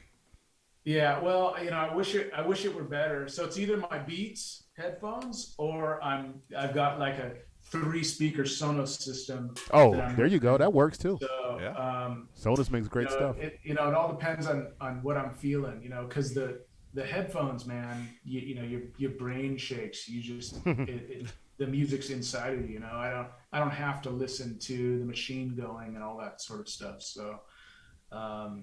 It's fun. I was raised with heavy metal, so it's in my blood. Definitely for making candy as well. I remember my mom walked up to me once when I was in junior high, and I'm getting all ready for school with my shit on, my denim jacket with my Metallica patches and studs, bandanas and long hair, 14 buttons. And she said, "What do you think you're doing?" And I said, "I'm getting dressed for school." She said, "Not in that, you're not." And I go, why not? And she goes, because I'm wearing it all to work. And she made me take it off. She put all that shit on and went to work. Like, that was my mom, right? So that's why I listen to metal in the kitchen, because even my mom was like crazy that way, you know? Look, we need to get you a 18-inch JBL sub in there, and then Oh, please. He said, please. and then a 15-inch two-way, and then you'd be good to go. Absolutely. I miss my the Alpine system I had in my lowered truck back in the there you go. Scott Breverman, Billy Griggs lowered truck. Hell days. yeah. Nice. Listening to everyone was listening to like hip hop or rap, but I always like my favorite tune for cranking that thing up was Slayer's South of Heaven, you know. There you go. Like Chris was a big fan of Posse on Broadway by Sir Mix-a-Lot. Sir Mix-a-Lot. What? There you go. He ain't got a fucking clue what we're talking about. Well, The other week, you know what he asked? What's a Nas? It's a Nas. Yeah, I that's still stuff don't you know use what for a your Nas hot is. rod car, right? Yeah. That's that's Nas, dipshit. Nas, N-A-S. it's not a what, it's a who. Yeah. It's a Anyway. whatever. I still think I'm right. You know what, Chris? You put that stuff in the car, it takes off, man. Chris, Nas Nas or is coming in Nas? concert in a couple weeks. I'm taking you there. Yeah. Oh, okay. I saw that, and that was the first thing I thought. I'm like, Nas is going to be in concert. If we could just get Chris there, Yes. he'll shit his pants. Is that Pine Knob? No, it's going to be at Fox. Fuck, no, it's at Fox. Oh, It's too it's cold at for the- Pine Knob, man. It's at the Yeah. Fox Theater, man. That's a classy place. I think I'm in trouble. Oh I have a man, visitor. is this no? Not the same one. Different kid. This is Carmela, her big sister, who like beats the shit out of her. And me. Is that a tabby? It is. They're assholes. We have one. Yeah, I'm kind of a sucker for the redheads. Yeah. That Cardoza's got one too. God. There's freaking Dude, we tail have action to here. lock our cat out of the studio because one of the shows fucking spaz all Bringing down curtains. and look, everyone has either heard this audio or saw this like TikTok where it's like I'm fast as fuck. Look at me go, I'm fast as fuck. And our cat decided in the middle of I don't even remember. I can't remember the guest. It just don't was like either, I'm but- fast as fuck and ran around, and all the curtains, they're all sound deadening curtains, ripped like 3/4 of them down. Just running Oh my around the God. room, I'm fast as fuck. And then it sat there, and it used to just sit at the top of the stairway from above the studio, just yelling. Meowing. I'm like, how can that goddamn cat be that loud? So we've been talking about the danger snacks, and I think we got a report, Melissa. The goddamn screen's too small from where I'm sitting. What's Billy saying from Gate 9 right now? Well, no surprise there. He's blown his wad early. Whoa. Whoa. He is pre-announcing that. Now I just forgot the name of their team. Anyways, Josh and DB Sports World was the first one to use the shit show code. Told you. First Oh, order. really? Oh, the bomb squad? So he says 1-0. And Billy, you know I'm kidding. I love you. So shit show codes, first one. Hey, You better go recruit to your people. dangersnacks.com. You forgot the Secret- you forgot the code, didn't No, you? secret code, discount code, whatever you want to call it, All Things BMX Show. Oh, yeah, shit show code's better. Giffy I says think he's you- waiting for the limited edition candy ass ones. I'm with you, buddy.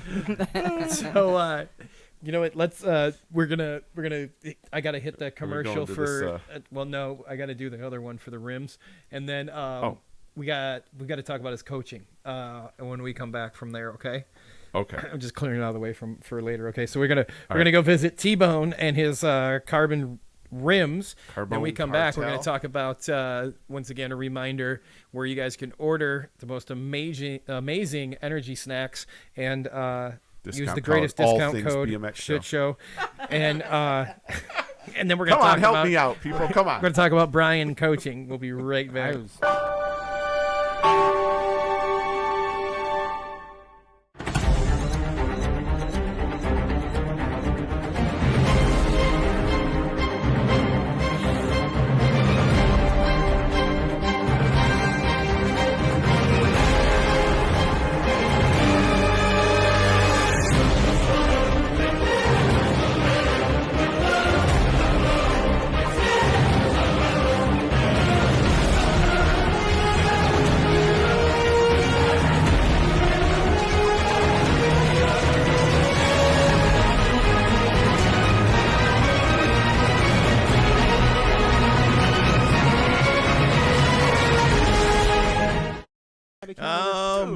are Here we back. go. Shout out to our friend.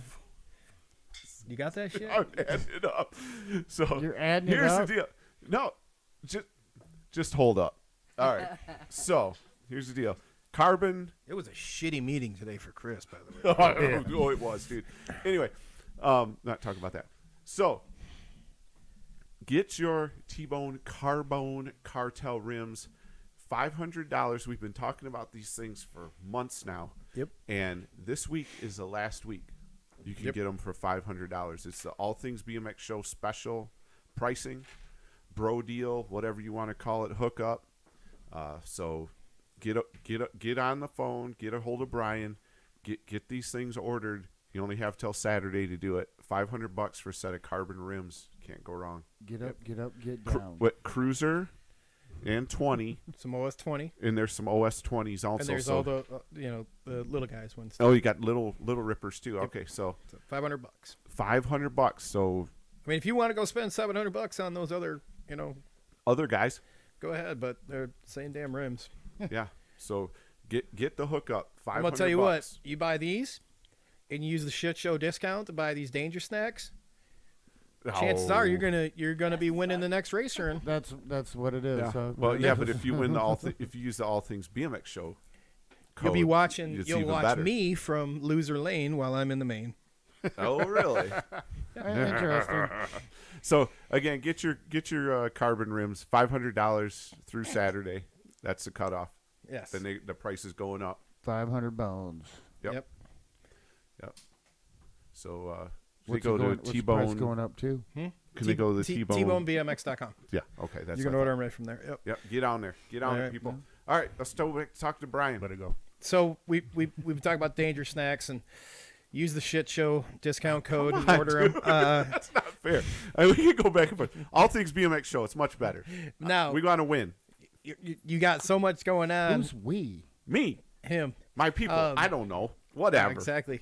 So when Bryan and I finally got to chat on the phone, I think we had like a 2-3 hour phone call, and we talked everything from like CRM to tech to this to that, and then we talked about coaching. And I know you're a very passionate individual, especially when the announcing your product itself and then coaching.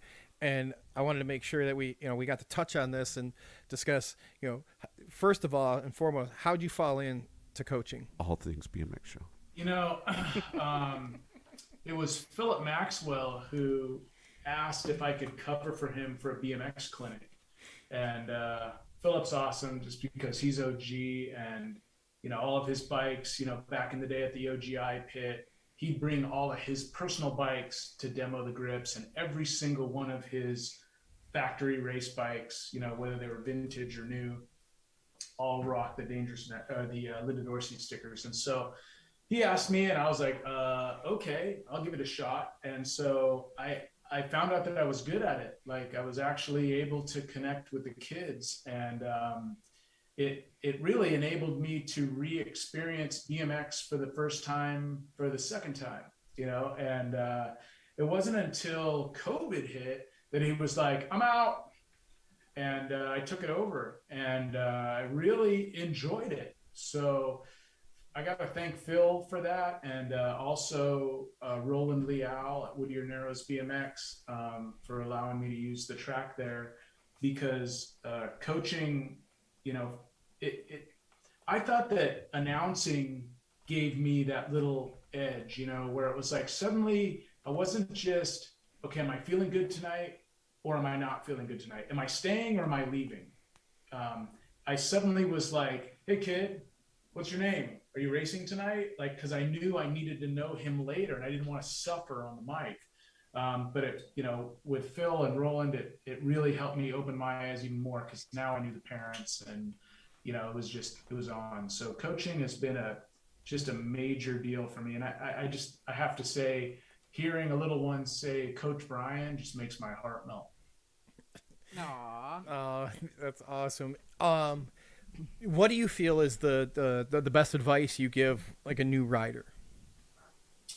Oh man. Well, other than the unpuckerage advice of relax, dude, like you need to, let your arms go. You have to trust because, they wonder why they are, coming close to killing themselves off a jump. It's because they're in like panic, like, ah! Yeah. That's my favorite piece of advice to give the old guys. I'll even tell people who I'm racing, just even though I know I shouldn't, like, dude, if you want to get that manual clean every time, like your hands should just be along for the ride. Like, do not even use your hands for that manual. It was Christian Besserine who told me, he's my coach. Freaking dude is awesome. He said, stop manualing, just letting your front wheel go wherever it wants to go each time you manual. Put your damn wheel exactly where you want it, precisely every time. And letting go of the grip on the handlebar allows riders to do that. So that's one of my favorite ones. And then for the kids, man, like they're only 7, right? You're talking to a 7-year-old. Like a 7-year-old can just process one thing at a time, and you just need to let them know they're doing good. If you just tell them that they're a rock star, then they go for it. You know what I mean? Because they're a rock star. So it's like, I want to say, don't pull up out of the gate or put your pedal higher. You know what I mean? But they're 7-year-old. Right. So what I love to do is just because I like to ride with the kids when I'm coaching, and I'll essentially chase them down, pass them. Man, you want to get good at pumping? Coach little ones in BMX. And I like pass them pumping, and I'm like, don't let me pass you. Don't let me pass you. Like, that's my favorite thing to do, is put them in that heat of the moment so that they get aggressive.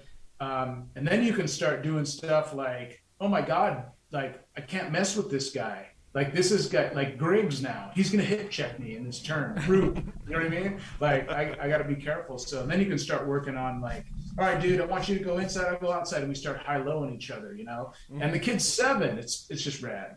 Do you run like regular clinics, or is this personal training? How does I haven't been coaching for the last 3 months. I don't have a facility to coach at the moment, but it was all at Whittier Narrows BMX, where I was probably coaching for almost 2 years. And I was running 3 classes or 3 days of coaching. I signed up for a fitness website that allowed me to sell packages, and parents could prepay for their kids and lock down certain dates. And I was actually running 2 4-person rider sessions, like ride sessions during each practice.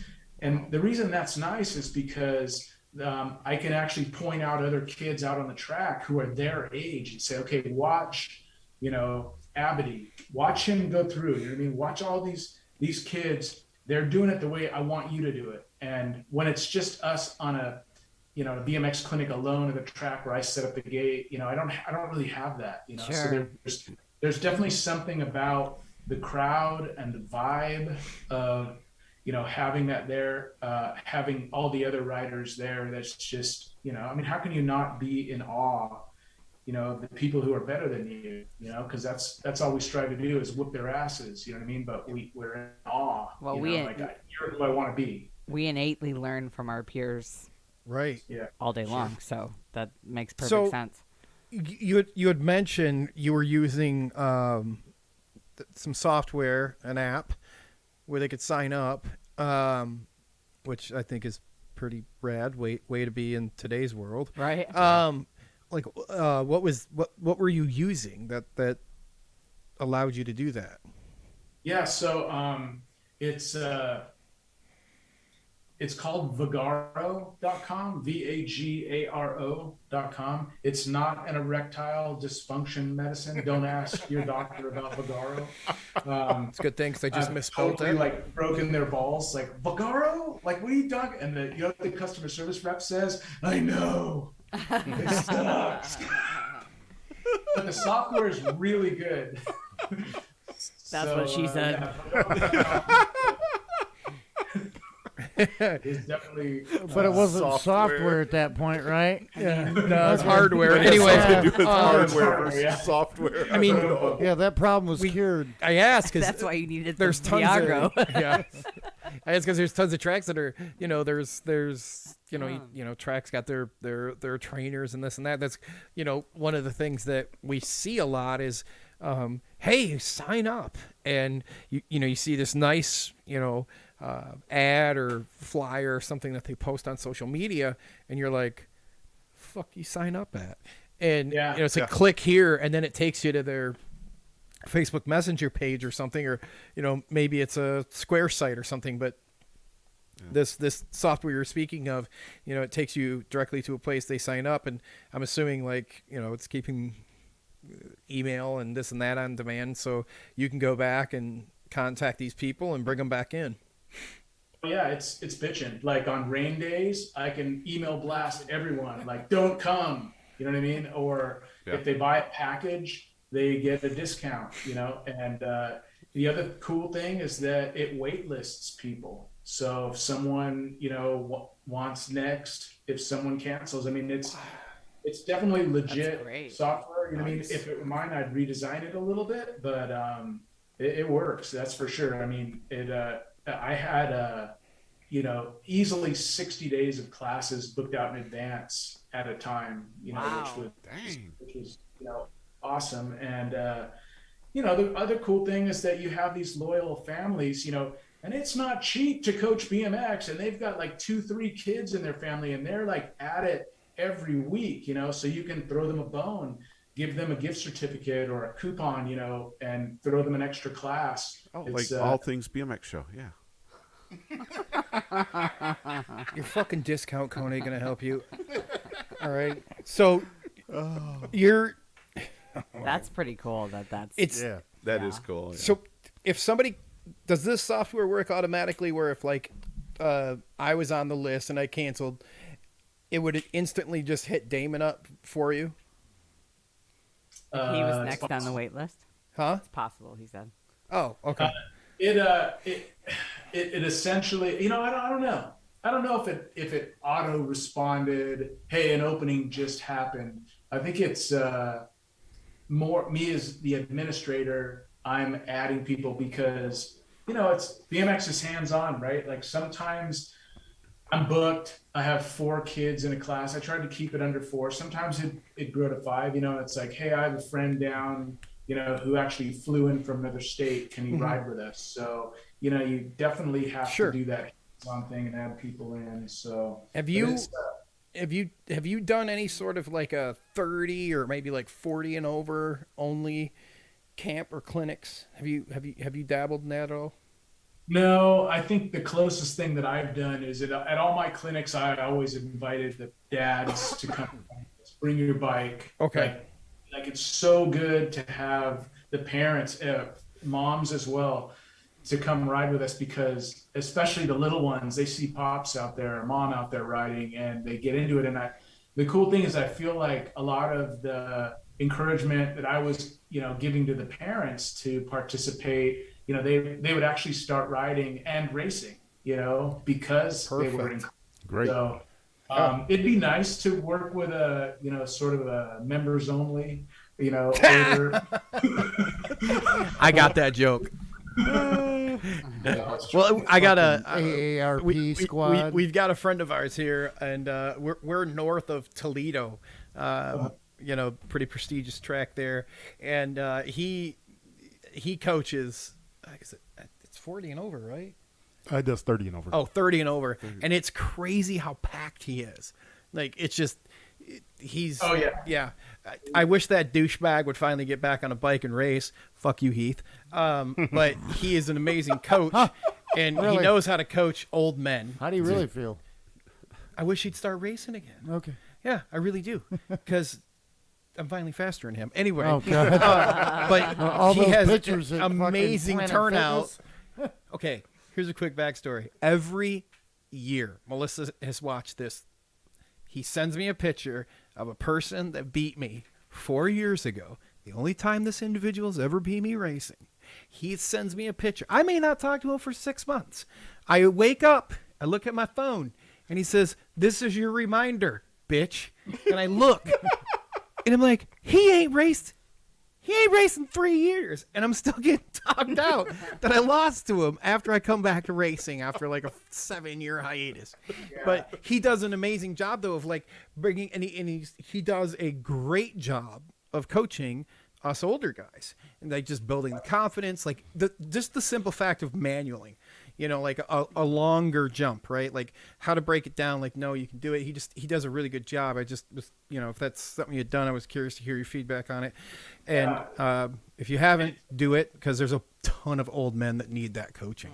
You know, it's what the cool thing about the older riders is like to watch an older rider light up and get it and feel confident and actually not be like making mistakes. Like, listen, I want you to head through that rhythm section and, you know, what do you see? I see a bunch of jumps. No, dude, you need to be seeing a bunch of backsides. Like, I want you to connect the second part of the jump, not the first part. Like, do whatever you need to do not to ever even touch. I just want you to make sure you catch that backside, you know, things like that. Or believe it or not, even Besserine, you know, Besserine would always tell me, dude, will you stop standing up into the rhythm section? Like, squat. Get low. You need to be down low in order to have that range in your legs to actually let your legs, you know, go through that rhythm section. So when I'm letting people learn that timing of, you know, bend and pop up over a jump, and then I start watching them do it and start catching backsides, they start putting two and two together. It's like, it's magic, you know. But, you know, there's nothing better than to see a shit-eating grin on a dad. You know, all right. Here's your money question. What's more rewarding? Just nailing that perfect moto, like where you're not even got to look at that moto sheet. Paul knows what I'm talking about. And Chris actually has, you know, he got taught. He's had to announce some races too in his time. But like nailing that perfect moto, like you didn't have to look at the moto sheet. You called that bitch from gate drop to the finish line, hyped it up. Paul tried to make a joke about your mom being a stripper on the pole. You threw it back at him. He laughed. We laughed. We all had a good time. Remember that one? Oh, yeah, that was quick. Oh, man, it was fast. No one too. else knew, but I'm just saying that perfect moto, and you know what I mean. You announced it, and it was this right here. Boom, boom, boom. You had everybody, like 1 through 8, you announced that thing, right? What's more rewarding, that or coaching? How do you compare? You know, I have to say coaching. Okay. Yeah, that's I have to say coaching because coaching made my announcing times 10. It was the coaching that allowed me to announce that magic moto where I just had it on lockdown and people were like, how does this guy know everyone? Okay, maybe racing while announcing, you know what I mean? That's a whole nother, you know, level, you know, because it's a mind fuck. Like you have to put your, you know, you need to win hat on, right? And you know, call the races. You know what I mean? So are you talking about headset on in your helmet and racing? Yeah, I mic my helmet up. Fuck, I've done that before, dude. Really? You know, you're scared shitless because you're racing next to some super fast dude that one mistake, you know what I mean, or just knowing he's on the inside, he's gonna get you. You know what I mean? You might have a chance when you have the inside on the next race, but you have to memorize who's in there while you're shitting bricks. Exactly. Don't miss out on giving them some love if, you know what I mean, they are behind you. And trying to breathe. Yeah. You know, I had a funny thing. Robert Ramonde was cracking up and I'm all, what, dude? He's all, dude, you're going through the rhythm section. You're totally out of breath. And like, did you hear what you said? I'm like, no. He's all, what'd you say? And you were like, he's coming on me. You know? Yeah. I hate when that happens. Dude, if no one's ever announced while racing, or not going to quite, that joke means more than what you think, because you're trying to breathe, announce, race at the same time, and you're thinking at the same time, like, don't just sound like you're dying, because the last thing you want as an announcer is you out there like like this the whole time, and you're like, Chris is right, and Damon's right. Hey, dude, I do that without racing. Yeah, it's so kudos to you, Bryan, for that. I can't imagine doing that. Dude, I haven't had to do that, and I haven't had tell anyone they've ever came on me in such a long time, Brian. Because Paul handles all that for us now at his track. So good for you. Yeah. Now I was actually going to ask you, Paul, real quick, because you and I did the beginner league there at Richfield. Do you feel that gave you, as Brian was saying a few minutes ago, that gave you like the insight to kind of give you the building blocks to be the announcer you are now? No. Actually, you were what kind of motivated me to announce, but the coaching part was, I don't know, that was actually really rewarding. Mm-hmm. And it was a bummer because we only did it once, and so I did another clinic the following year with Alex. Yeah. And but no, but our beginner league, what was it, 6 weeks? Yeah. 6, 7. Yeah, Our 6-7 week beginner league took us 13 because we're in Michigan in the Midwest. But so that more of just being in it, being around announcers gave you more than you feel like the coaching aspect did? Yeah. You think so? Yeah. You don't have to agree with the guy that has the greatest mom as an announcer ever. Right. All right, here we go. Right. What were you going to say, Melissa? I was just going to say, you were bringing Linda up again, and there's a question in the chat. Brian, where, if anywhere, can people get those Linda stickers? Do you sell them or order them? If you reach out to me, I can send you some. What I can do is I can put a link up also at dangersnacks.com. and make them available there. I haven't done that yet. Cool. So, but if you want a sticker, message me. I'll pop one in the mail. I need 69 of them. All right. It's my favorite number. So, as you could see in that video, all of the BMXers, top pros included, made that walker for her with that 69 number plate. Oh, that's cool. Man, that awesome. hit hard because when my grandma was my biggest fan for me racing. And I mean, this is well into my late 20s, 30s. And she moved into an assisted living. I'd go get her. She always bitched at me because I had a Dodge Charger. She wanted me to buy a pickup. And she's like, why do you have these goddamn little tires? Like, Grandma, they're 22-inch rims, son. I'm like, come on now. So she would go to she'd go to all these races, but she had her little walker in her assisted living community. And I took her. They have the little things that hang on the front, and I made a number plate for her. I did the same thing. And when that popped up in that video, I was like, fuck it, I gotta leave. And then I have to come back, watch it again. Kind of hit you hard. Dude, I'm not lying. I watched that video 7 times before you guys even got here. And because that hit hard because grandma would roll around her assisted living, and they're like, what is that thing on the front of your walker? Because she had that rad-ass walker with the 2 handles with the brake wheels, levers, and she could sit in the thing. It's called a rollator. Oh yeah, dude! I whipped that thing. It made me snort.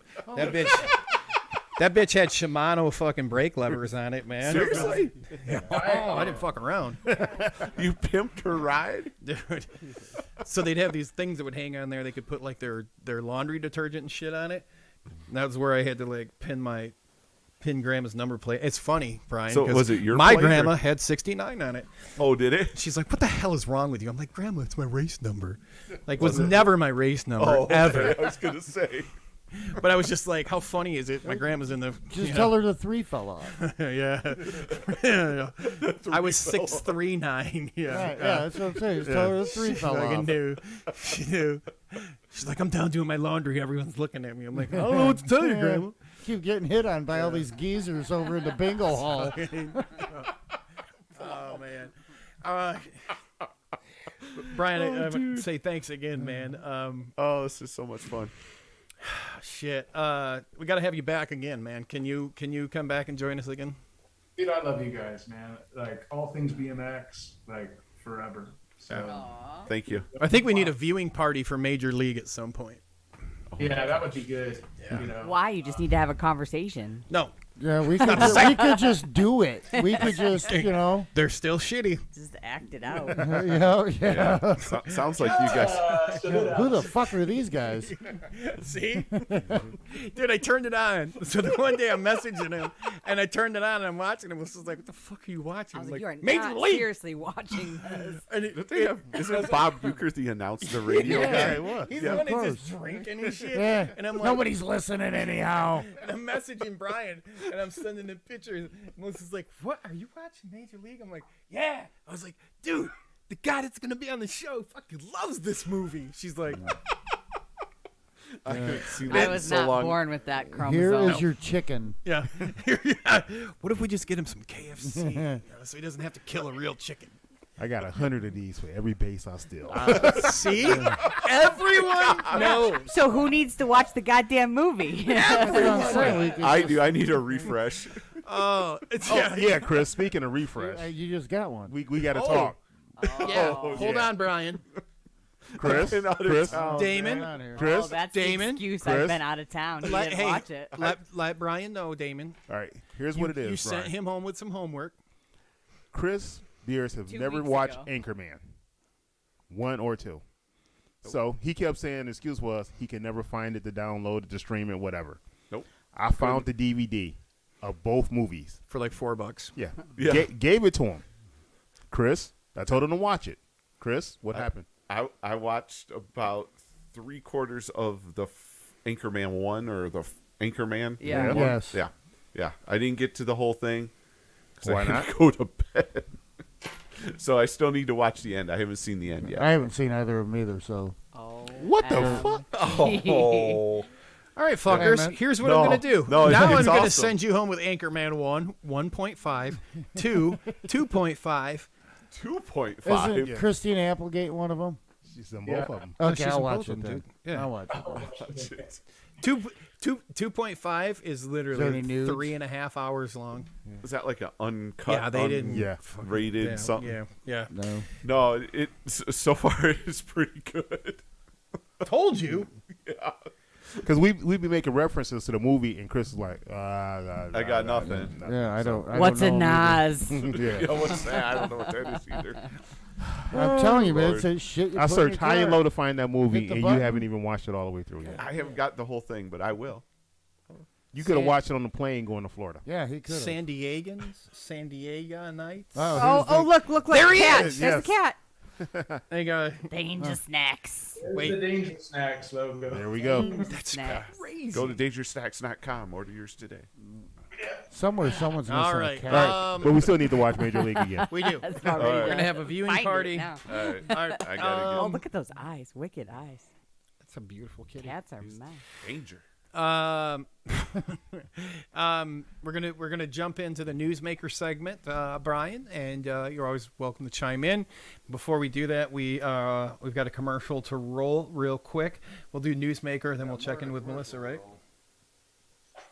For trivia. Okay, good talk. All right, here we go.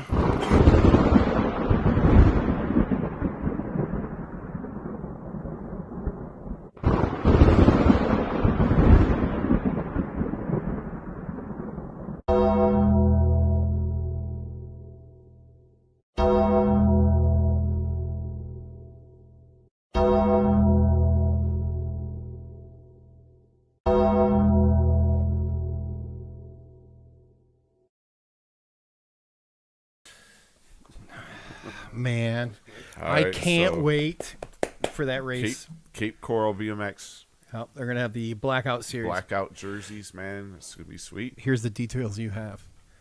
Think All of right. college football, Michigan State, when they do a white out or green out. Okay. Well, they don't do one or the other, don't they? Just do.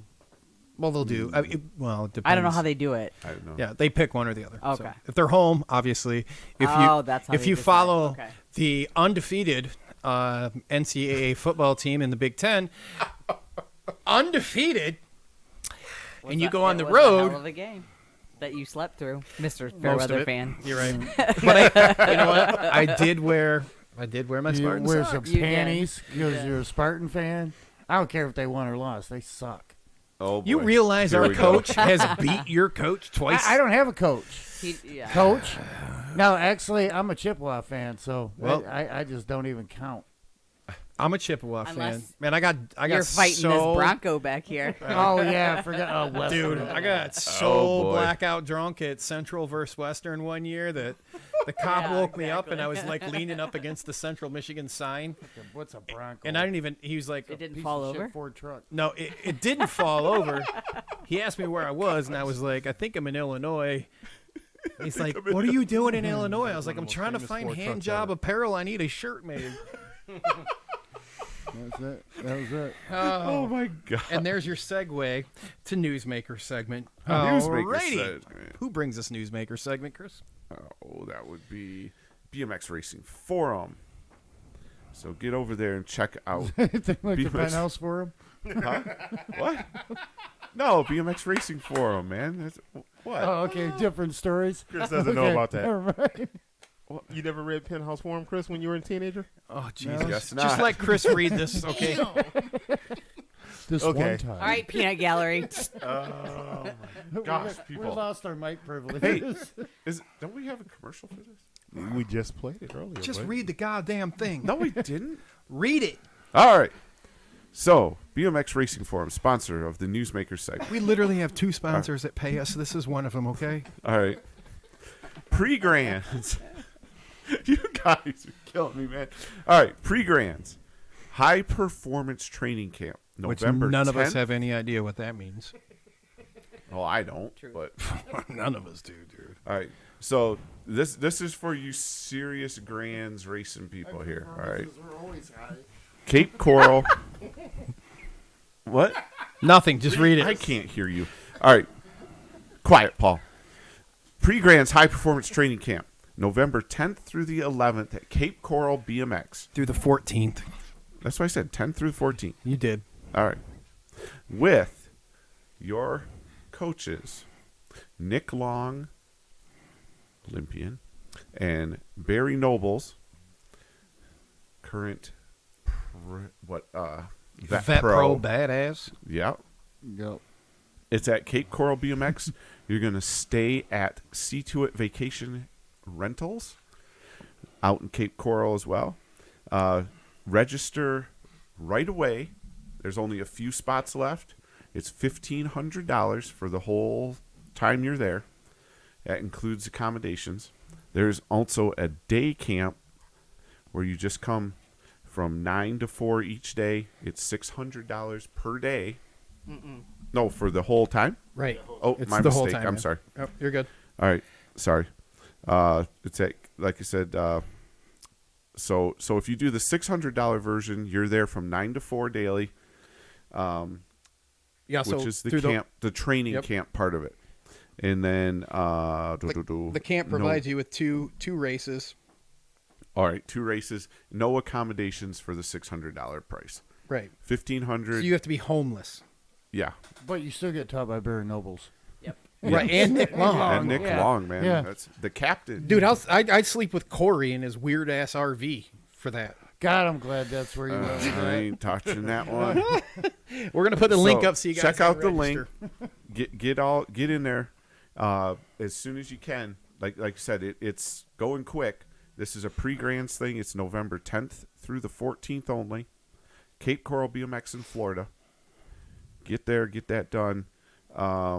If you have something you want in our Newsmaker segment, email us info@allthingsbmxshow.com. You know who does a really good job at sending us stuff? Oh, Cape Coral and Lansing and T-Bone. Yep. That's why they're on here all the time, people. Yeah. You guys complain. Why Well, are you I guys don't always care. They talking don't about matter. Capital City Family BMX? Why are you talking about Cape Coral? This is why. I'm about to go into grind my gears. It's fine, bro. Calm down. Calm down, son. Xanax, man. Calm down. Xanax. Hey, hang on. Hey, Let's go, son. All right. Oh, Jesus. So I'm talking about Christ. son. Melissa. There's too many buttons on that thing over there.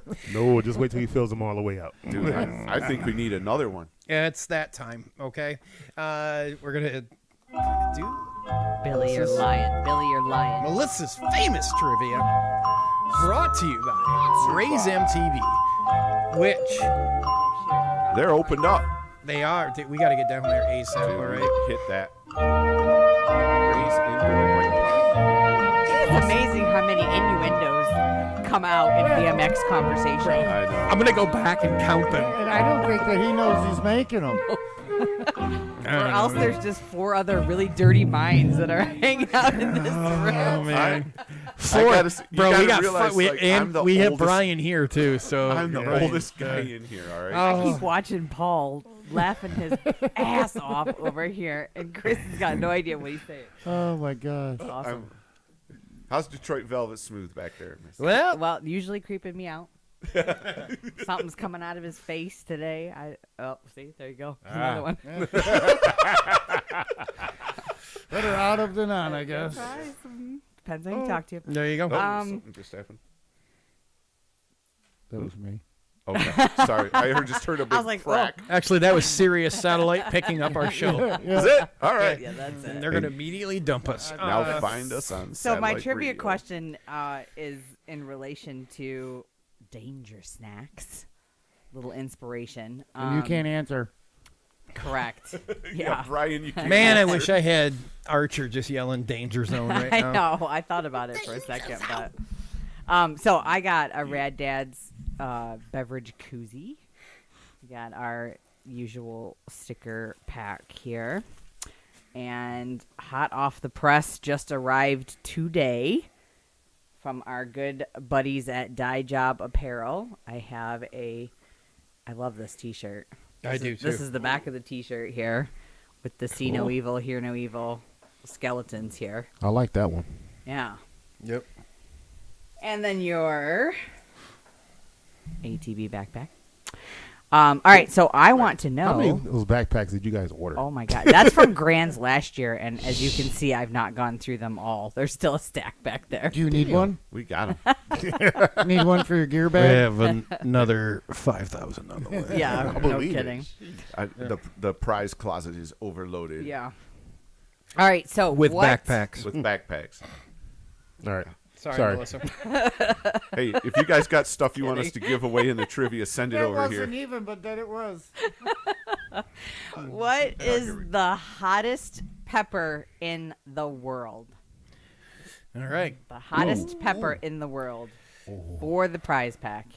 I'm just gonna take. You probably don't get that pepper at Subway. No. You do not. All right. I would guess not. So we got another commercial we're going to go to while people put their guesses in. And it's from our buddy, Mighty Mo, over at the cruise. Melissa, are you ready? Yep. Yeah, okay.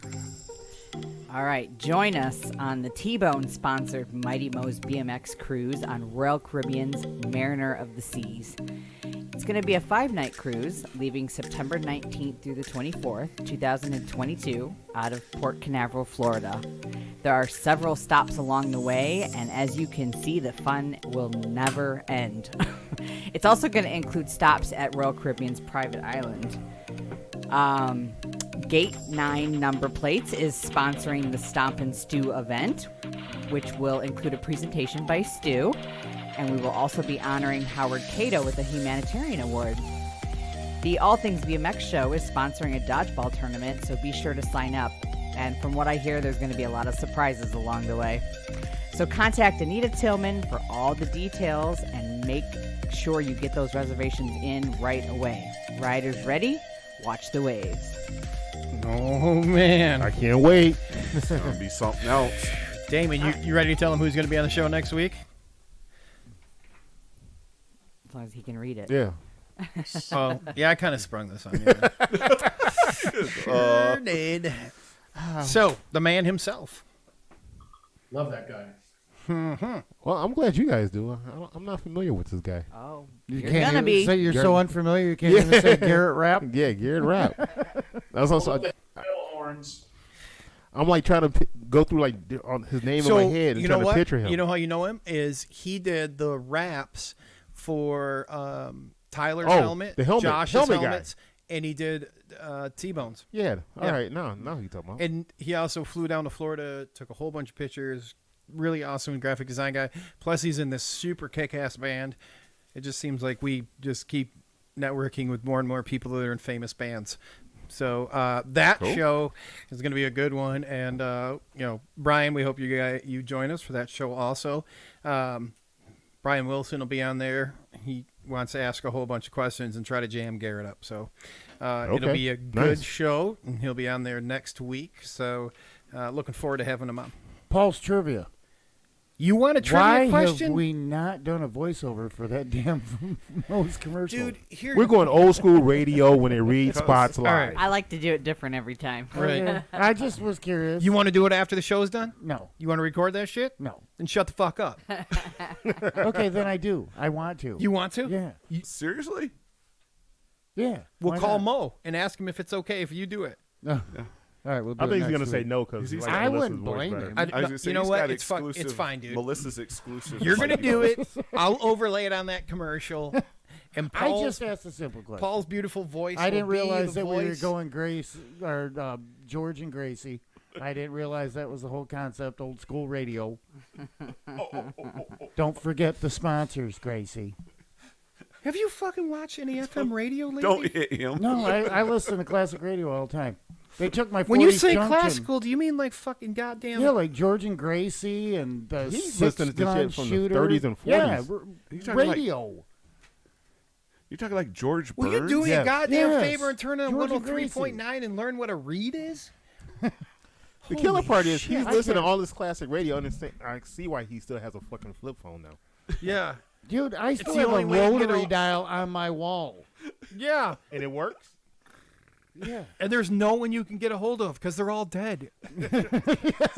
Jesus. Damn. Dude, Christ. when I clear my answering machine. Oh my God. You mean the one with the tape? With the micro tape in it? No, mine's got the full blown, full size cassette.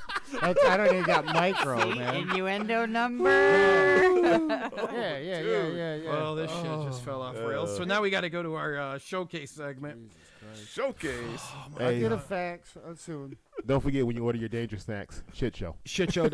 Shit show. Oh, man, All doubling things up on it. BMX show. All things BMX It's like show. a war here. Yeah. How come I didn't get my own? All product right, code this that I could week's scream the name BMX of? Showcase is and always is brought to you by our good friends over at Answer BMX, Michelle, John, and Blake. You guys are awesome. Those And guys rock You know over what? there, Thanks for man. sticking with us. We're going to talk Thanks for about the shirt. Yeah. Yeah, Paul's got the shirt. For like all 9 of them. Yeah. This week's show, we're going to be, or this week's segment, we're going to be talking about the Bangin' Bars Pro-Am Series. It's going to be going on down in the other mitten, which is Florida. And what we have is a Wow. 4-stop mitten? series. Oh shit! I meant peninsula. Peninsula, son. Yeah, Yeah. sorry. Yeah. Well, It is what it technically, is. if you're left-handed, it still could be That's a like mitten. that's more like a oven mitt. See? An oven. All right. Oh my freaking. Just Have you With seen a this? broken Wait. thumb. Paul, shut up. Have you seen this series? Have I? 4 races in, what, 2 days? 3 days? 3 days. 3 days. 4 races in 4 3 days. Dude.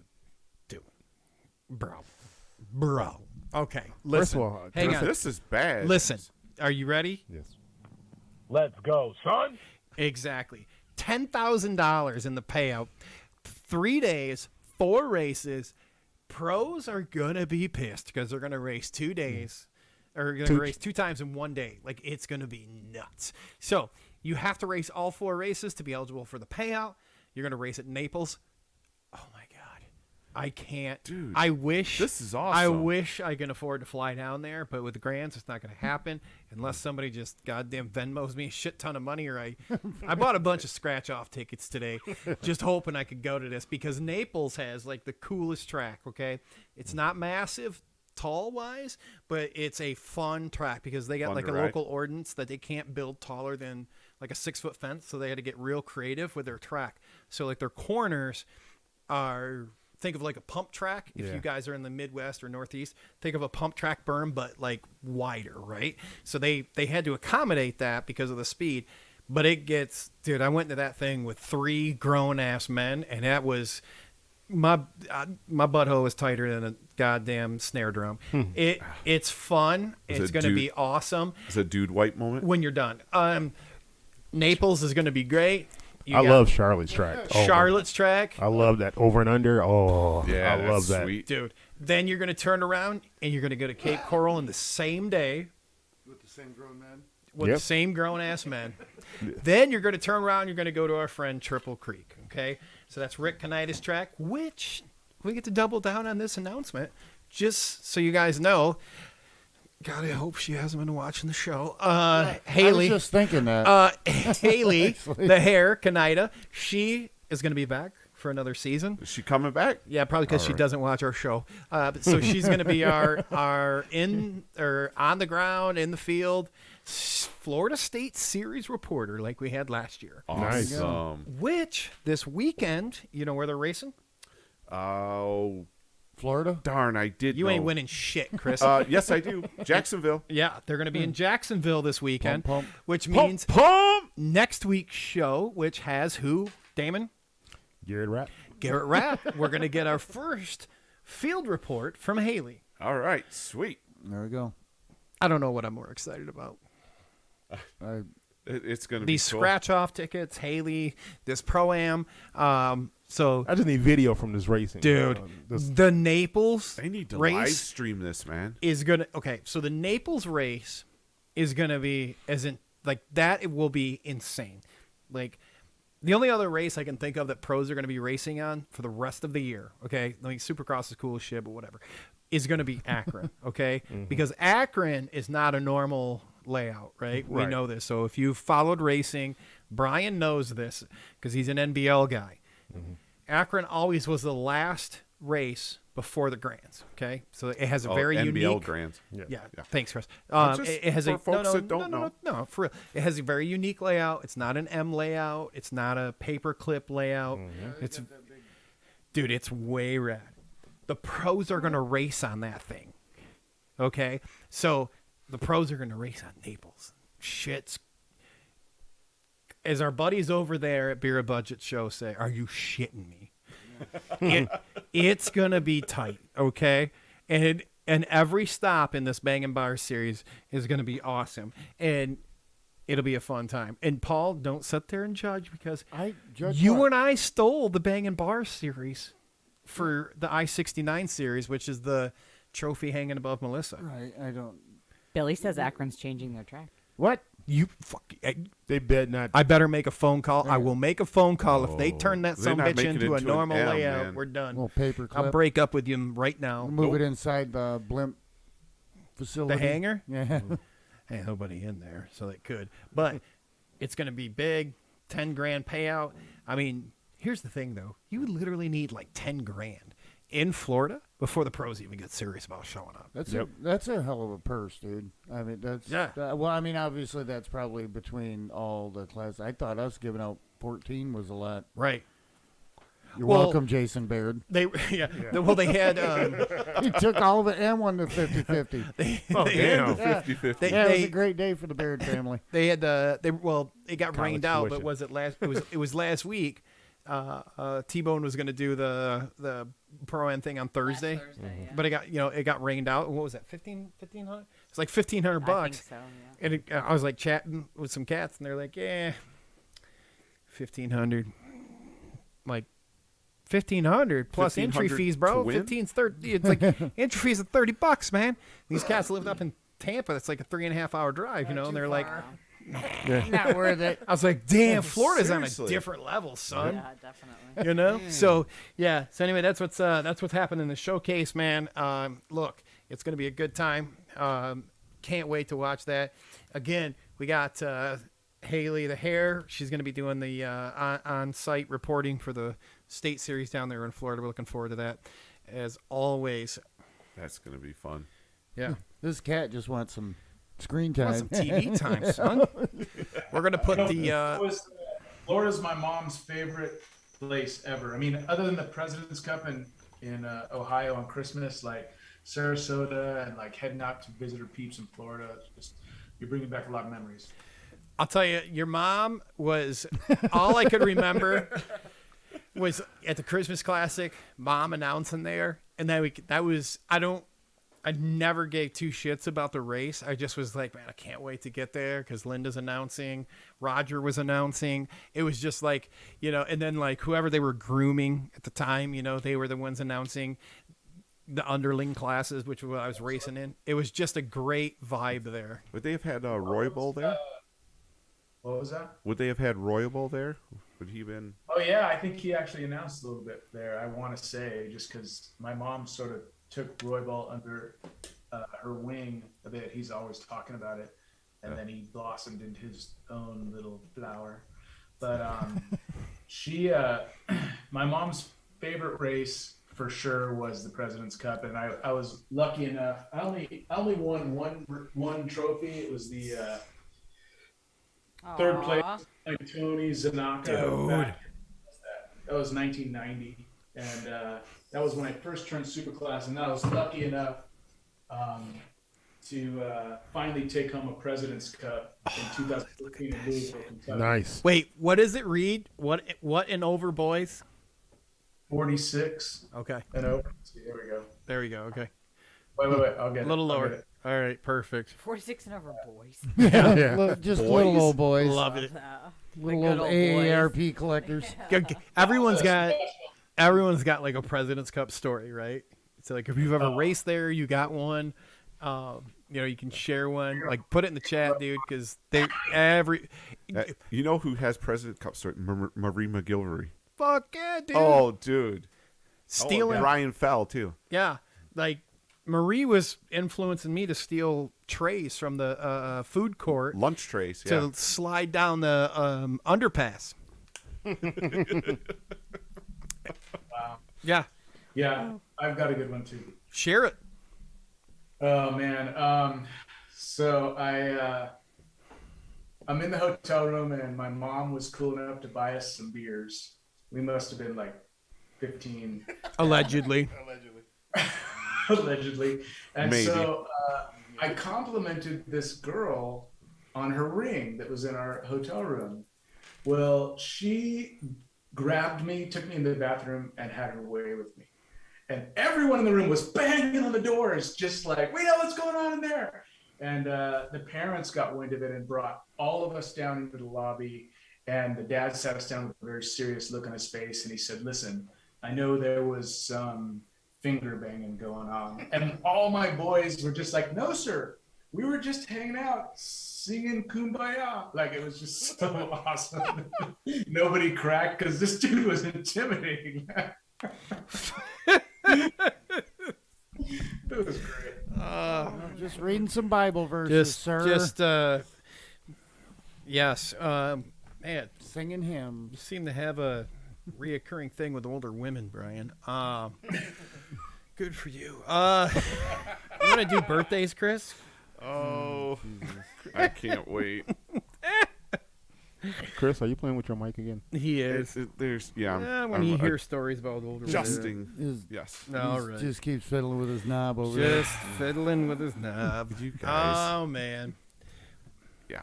All right. So here we go. Who brings us the birthdays? Birthdays is brought to you by On Two Wheels BMX Shop. So if you're out international, you need some parts. You're at a local race in Virginia, is it? They're in like 4 or 5 states. They're all over the place. On Two Wheels, great guys. Justin usually runs into them at the bathroom at Grant's. It's only Jeremy when I was trying to book him on the show. Yeah, sure. Anyway, so if you have a birthday this week, you are sharing that birthday with Dean Hamilton, Joshua Burgess. Yeah. Well done. Tino Martinez. Tino, come on, race this Sunday. Vatos Locos Racing. Martinez. All right, you guys do that much better than I do. Todd Sellers, Amy Goodwin, who is the TO at Fort Wayne, for those that don't know. Sure that's not 2 at Fort Wayne? Yeah, it's not 2 at Fort Wayne. Barney kind of says he's the TO, but we all know that Amy's the TO. Oh, you know that. Yeah, for sure. Oh. All right, then we have Ben and Jeanette. Is that right, Jeanette? Am I seeing that right? Yeah. Yes, I am. Okay. Macintosh. See, I don't know which person's birthday it is because they have one of those they shared. do the shared deal. Yeah. All That's right. one thing Melissa and I One will of you, never happy do. birthday. Hey, all I know is many years back. Now it Dude, would Ben be. is still a badass on a bike. He can build a cool track too. Yeah. Just saying. Yeah. We have Paul McDonald, Daniel Archison, Zach Van Kamen. Zach. Hey, Carbone Cartel. Shit. It didn't load my second screen of names. I'm sorry. Keep going. All right. Sean DeVore, David Corti, Joey Cap, Jop. Yep. Oh boy, I screwed that one up bad, Well, didn't it's I? JOPP. And That was it. the last one is closing remarks. Oh no, that's not a person. Happy birthday. I did do that on purpose. Happy because- birthday, closing remarks. Closing remarks. Oh, How old is closing today? Oh. It was 109. Okay. Oh, that's what. He had Okay. the sticker, yeah. Hey, Brian, we want to toss it over to you. For Trivia you to winner. get, trivia. Oh yeah. you want to do trivia winner first, or give me a shout I out? thought. Well, however you want to do it. Look, I just followed the We're script. off the rails, man. Okay, we'll do trivia winner. We're more All than right, off the Melissa. rails, I but try to follow the script because I do too. Thank you. I follow mine. It just I makes don't. sense before Brian gives us his thank yous. So the question was, what is the hottest pepper in the world? And the answer is, I gotta go back on my, the Carolina Reaper is the correct answer, and it's actually 200 times hotter than the jalapeno. Huh, interesting. Sounds insane. How many scollions is that? I did not put how many Scovilles that is, but it's Yes. a lot. I watched a cooking show once. Did or you twice. watch that documentary on Netflix about that shit and the people that eat them competitively?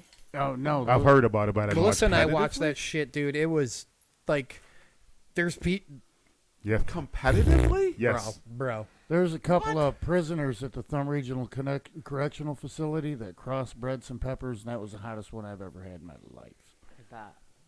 So It doesn't surprise me. You know people at the Thumb Correctional I Facility. Yes, I was And for getting ready to those say that that. don't know, when somebody refers to the Thumb from Michigan, we live in the state where it's like, hey, here's Michigan. I guess There it is. I'm Okay, looking that so way. that's the is a maximum security there? Yeah. Well, we can also go. Yeah.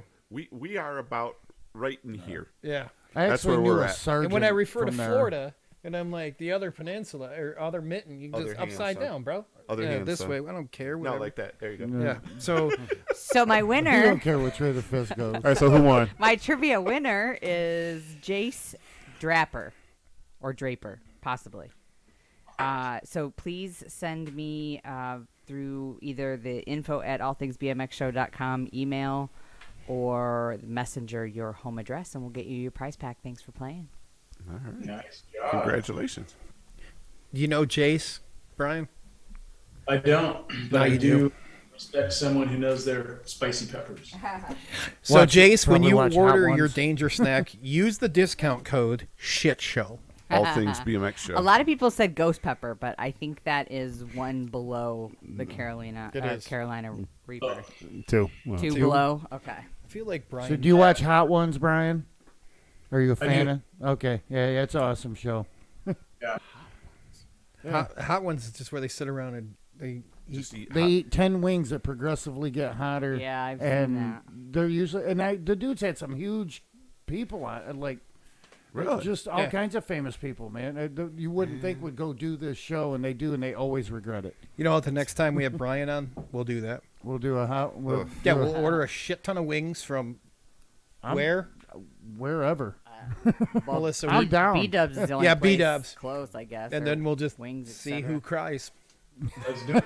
I'm not doing it. I don't know how hot they get. No, because Better you'll yet. have heartburn for the Shit. next I think Brian should 6 come. weeks. I think Brian should come to town He's next more summer. worried about running out of dude wipes than his heartburn. Fuck all that. I'm not sure our sewer system will I'll hit handle that shit like bitch ass medium. Be like, I'm tapping out, dude. Yeah. Buffalo sauce. Yeah, I'm done. Barbecue. Yeah. I'm over That was it. only medium? What? Yeah, done, dude. Done. The bomb. That's always good. So, Bryan, shout outs, thank yous. We look forward to having you on again. It's your turn. Who do you want to thank? Who do you want to shout out? I definitely want to thank my mom and the other guy, Roger Plaskett, for being so inspirational. Just as a young BMXer, not even as an announcer. I mean, the stuff that Plaskett did, we didn't get a chance to talk about it with his BMX program, and all the photos and announcing and writing and everything was just epic. Like 16 years of every race, he could tell you off the top of his head what was what. You know, this kid, it's his 17th win ever. And it's like, how do you know this? People like that make BMX what it is. And I definitely really appreciate USA BMX for inducting my mom in the Hall of Fame. I really appreciate Roland Liao for giving me an opportunity to announce. And the one thing I just want to ask you guys right now is, did we just become best friends? Yes, we're going to go practice Kung Fu in the garage. I appreciate you guys having me on. Thank you, Bryan. We needed that. There you go. I don't understand how come your mask looks more realistic than mine. Oh my gosh. I don't know. Step Brothers, it's the next movie. Oh, see, now you're talking. See, now you're going to have to watch that one. Were you playing my drums? You touched my drum set? The nut scene I could have done without. I could your drum set. Did you just set your ball sack on my drum set? Yeah, I could have done without seeing Will Ferrell's balls. You ever watch behind the scenes unless with those his were a prosthetic stand-in. balls? Like they had like 4 sets of them, and they truly. Now think about this: they truly had to stand there with probably like 40 people as he held nut sacks. Like trying to nut emphasize. If you own the movie, go in and watch the outtakes, because there's 2 outtakes: that outtake and the Catalina wine mixer. You take a piss first before you watch the Catalina wine mixer outtakes, because there is nothing better than that outtake, because there's so much of the movie that they edited out of that will make sense. Oh, like, right. Okay. Like Rob Riggle, homie had a heart attack, but they edited it out, and he was like, then he just wakes up, he's like, you see my Nana?